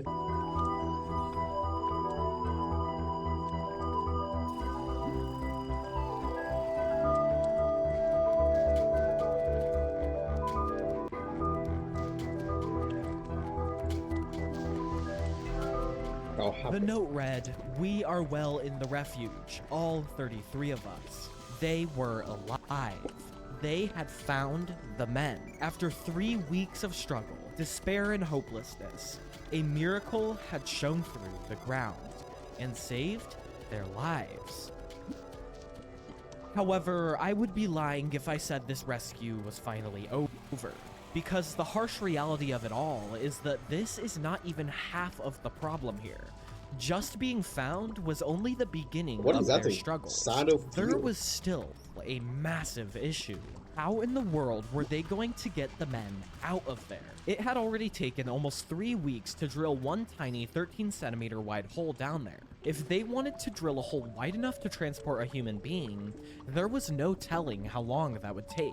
It was originally estimated to potentially take up to 3 months to drill such a hole, or even longer. By then, they would have reached Christmas time. At the very least, these tiny little boreholes could at least act as a tunnel to transport important needed items and supplies to the miners. At the very least, they were safe for now. But they needed to do this drilling very, very carefully, because any mishaps in the process could lead to months upon months of delays. So subsequently, the Chilean government developed a comprehensive rescue plan that would hopefully get these men out earlier than not. This plan was based on 3 potential mining operations: a Plan A drill, a Plan B drill, and a Plan C drill. The Plan A drill was comprised of an Australian raised borer called the Strata 950. It was provided generously by the Murray and Roberts Company and weighed a whopping 31 tons, one of the largest mining drills in the entire world. It was so large, in fact, that it had to be shipped in multiple pieces on a massive truck convoy. This drill, in the nature of it being Plan A, began drilling first. The Plan B drill was a T-130XD Air Corps drill that was chosen to actually widen one of the existing boreholes that was keeping the miners supplied with palomas. This drill consisted of multiple teams of specialized personnel and specialized drilling hammers. Firstly, the drill needed to enlarge the 15-centimeter hole to a 30-centimeter hole, then enlarge that again to a 70-centimeter hole. But it had to be done in stages, because the rock would put the drill under way too much pressure. This drill started after Plan A and began on September 5th to dig towards the men's workshop. And finally, the Plan C drill was the most promising one. It was a Canadian Rig 421, an oil drill that could theoretically drill a wide enough hole all the way down without having to widen any existing boreholes. This drill needed a whopping 40 truckloads to be transported into the area. This drill is also technically faster than mining drills, but it would be very difficult to aim such a large oil drill at such a small target. Many people, including the families, had very high hopes for this rig in particular. This rig began drilling on September 19th, and thus the race between Plan A, B, and C began. To rescue. As the drills did their thing, it's important to note that waiting was a crucial point here. As horrible as it sounds, these men were forced to wait for any developments in the rescue for weeks. And although I'm sure their hopes and spirits were lifted dramatically after being found and talking to their families, being down there was still incredibly rough and mentally exhausting. On top of the compounded stress they likely felt whilst being rescued, they also had problems eating more food after rationing for so long. An issue called refeeder syndrome, and it actually could be seriously fatal if not handled correctly. The body just doesn't know how to handle a lot of food after learning how to live off of nothing for so long. So, due to this, the Chilean government actually consulted NASA for advice. They worked together to develop a good nutrition plan that would keep these men stable as they re-ate normal amounts of food. These men were trying to adjust, but as constant problems would arise with the drills and their mental health, they would seriously deteriorate significantly. There were a few problems with each drill method. Plan A had multiple technical difficulties, and it was slower due to the hard rock against the type of drill they were using. These delays would significantly hinder the mental and physical strength of the men below. Plan A was essentially out of the question. On top of this, Plan B initially had high hopes and was very fast and effective against the hard rock. But the drill actually could not be steered. They needed to use boreholes as a guide for drilling. This seemed uncertain to say the least. And eventually later down, the drill bit for Plan B actually broke multiple times and fell into the hole blocking off the path, essentially halting the entire drilling process entirely. The first time it broke, the miners knew nothing of it, and they retrieved the bit out of the hole. But the second time it broke, the bit fell into the hole, and the miners saw what happened. And while they laughed it off, I'm sure they didn't feel too good about it. Every single time there was an issue, the miners could hear the mining stop. And it was hard to explain that there was mechanical issues that could lead to weeks of delays to them. Eventually, Plan C had arrived weeks later, and while it was still likely to be the most effective, it would take 9 days to construct. Regardless, it was still the fan favorite. At this point, the men had been down in this mine longer than anybody in history, and while these men should have been developing a severe array of psychological issues, their resilience and toughness was something that even psychologists above were surprised to see. These men were holding on due to only one thing, and that was their faith. Faith in pretty much everything above ground, and their families. Faith that everything would work out, and faith in themselves and their brothers. Luckily and finally, however, a breakthrough occurred. Plan B had broken through underground and completed its first step of widening the boreholes. It was now 12 inches wide, but for it to hold the miners, it would need to be widened another 14 inches. So while they had made it down, they still had a long way to go. But this seemed to lift the motivation of the men, who chanted Chile and held on to each other. However, the drill was still estimated to take upwards of 26 more days to be completed. It had already been 44 Travel days, underground and so to hear long that with it would no take food 26 more and no sunlight. had to have been ridiculously hard to Yeah, hear. making a lot of These people men were still like under crazy. so much tension and psychological distress that they had to be monitored carefully, because at this point, still not even knowing if something were to go wrong, had to have been eating at them. Plan C, however, had finally been completed, and it was estimated to drill its own big enough holes in only 20 days. Plan C seemed to be drilling significantly faster. On top of this, the escape capsule to transport the men out of the ground had arrived. It was just wide enough to fit a human being, and the plan was that they would be dragged out of the ground 2,300 feet in this tiny little capsule for a whopping 20 minutes alone each time.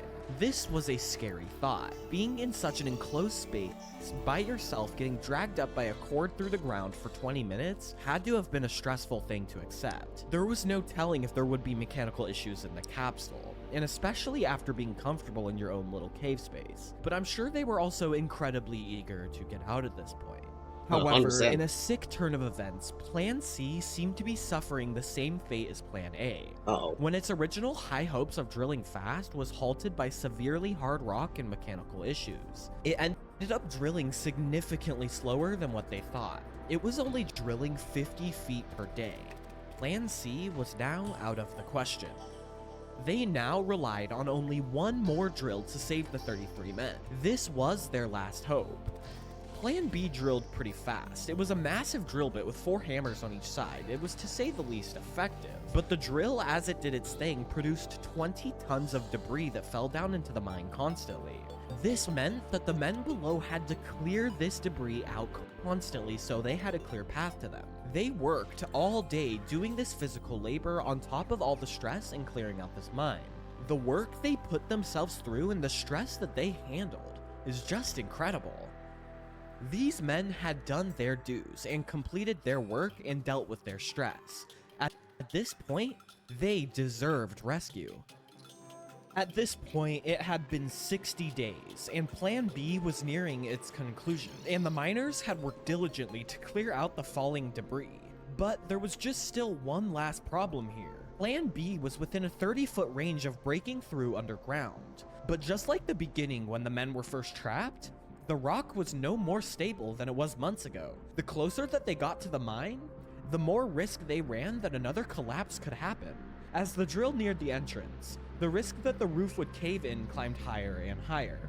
They slowed down the drill and slowly inched it down, as careful as they possibly could. This was the defining moment. This one breakthrough spelled months upon months of rescue, hope, and freedom into reality. This would connect them to the top. Connect them to survival. Connect them to the faith that they had been diligently and bravely holding on to as hard and enduring as they could for months. And finally, in the morning at 8 a.m., 65 days into the rescue efforts of the 33 men in the mine below, Plan B, the drill provided to widen one of the existing boreholes, broke through and miraculously did so without any complications. Hell yeah. And as they set up the final escape capsule on day 69, unsure on how the men would react to such a long, scary, and uncertain trek up the 2,300-foot hole, they were worried for the final escape. But at the very least, they did know one thing that they could rely on when it came to these brave men. and that was their courage. Courage that they needed to endure what they had to survive. The men, still obviously afraid, took on the final challenge that would allow them to leave this Oh yes, nightmare it's for the standing as a last time, troop. and one by one entered into the escape capsule to leave the mine. One by one, they trekked up the hole. One by one, they were met with their families and their rescuers, and shared that one special moment they had been waiting for. Some chanted in pure bravery, Yeah, some cried, I'll head off most soon. hugged their loved ones, and some handed out rocks as After this souvenirs video, to from be down honest under. with you. And one by one, they left this nightmare, each receiving their own special Just standing make me know, ovation, so- each relieved and blessed that they had survived. And finally, as the men went by, the final man would be ready to escape. Luis Urzua, the man credited with saving the lives of the 32 other men below with his leadership, hope, and prosperity. He left as the last miner, making sure that his brothers escaped first. On that night, the whole world who had been watching this carefully united to witness the end of a story of pure and utter grit and bravery, a story of technological advancement and trial and error. And most importantly, everybody around the world was there to witness a story of hope. Yeah, kind of wild. Almost like 2 months underground with no sunlight, and then they still being sane without running crazy. But yeah, well, it's quite nice. I think that's up for today, right? Yeah. I will see you tomorrow. See ya. Bye bye.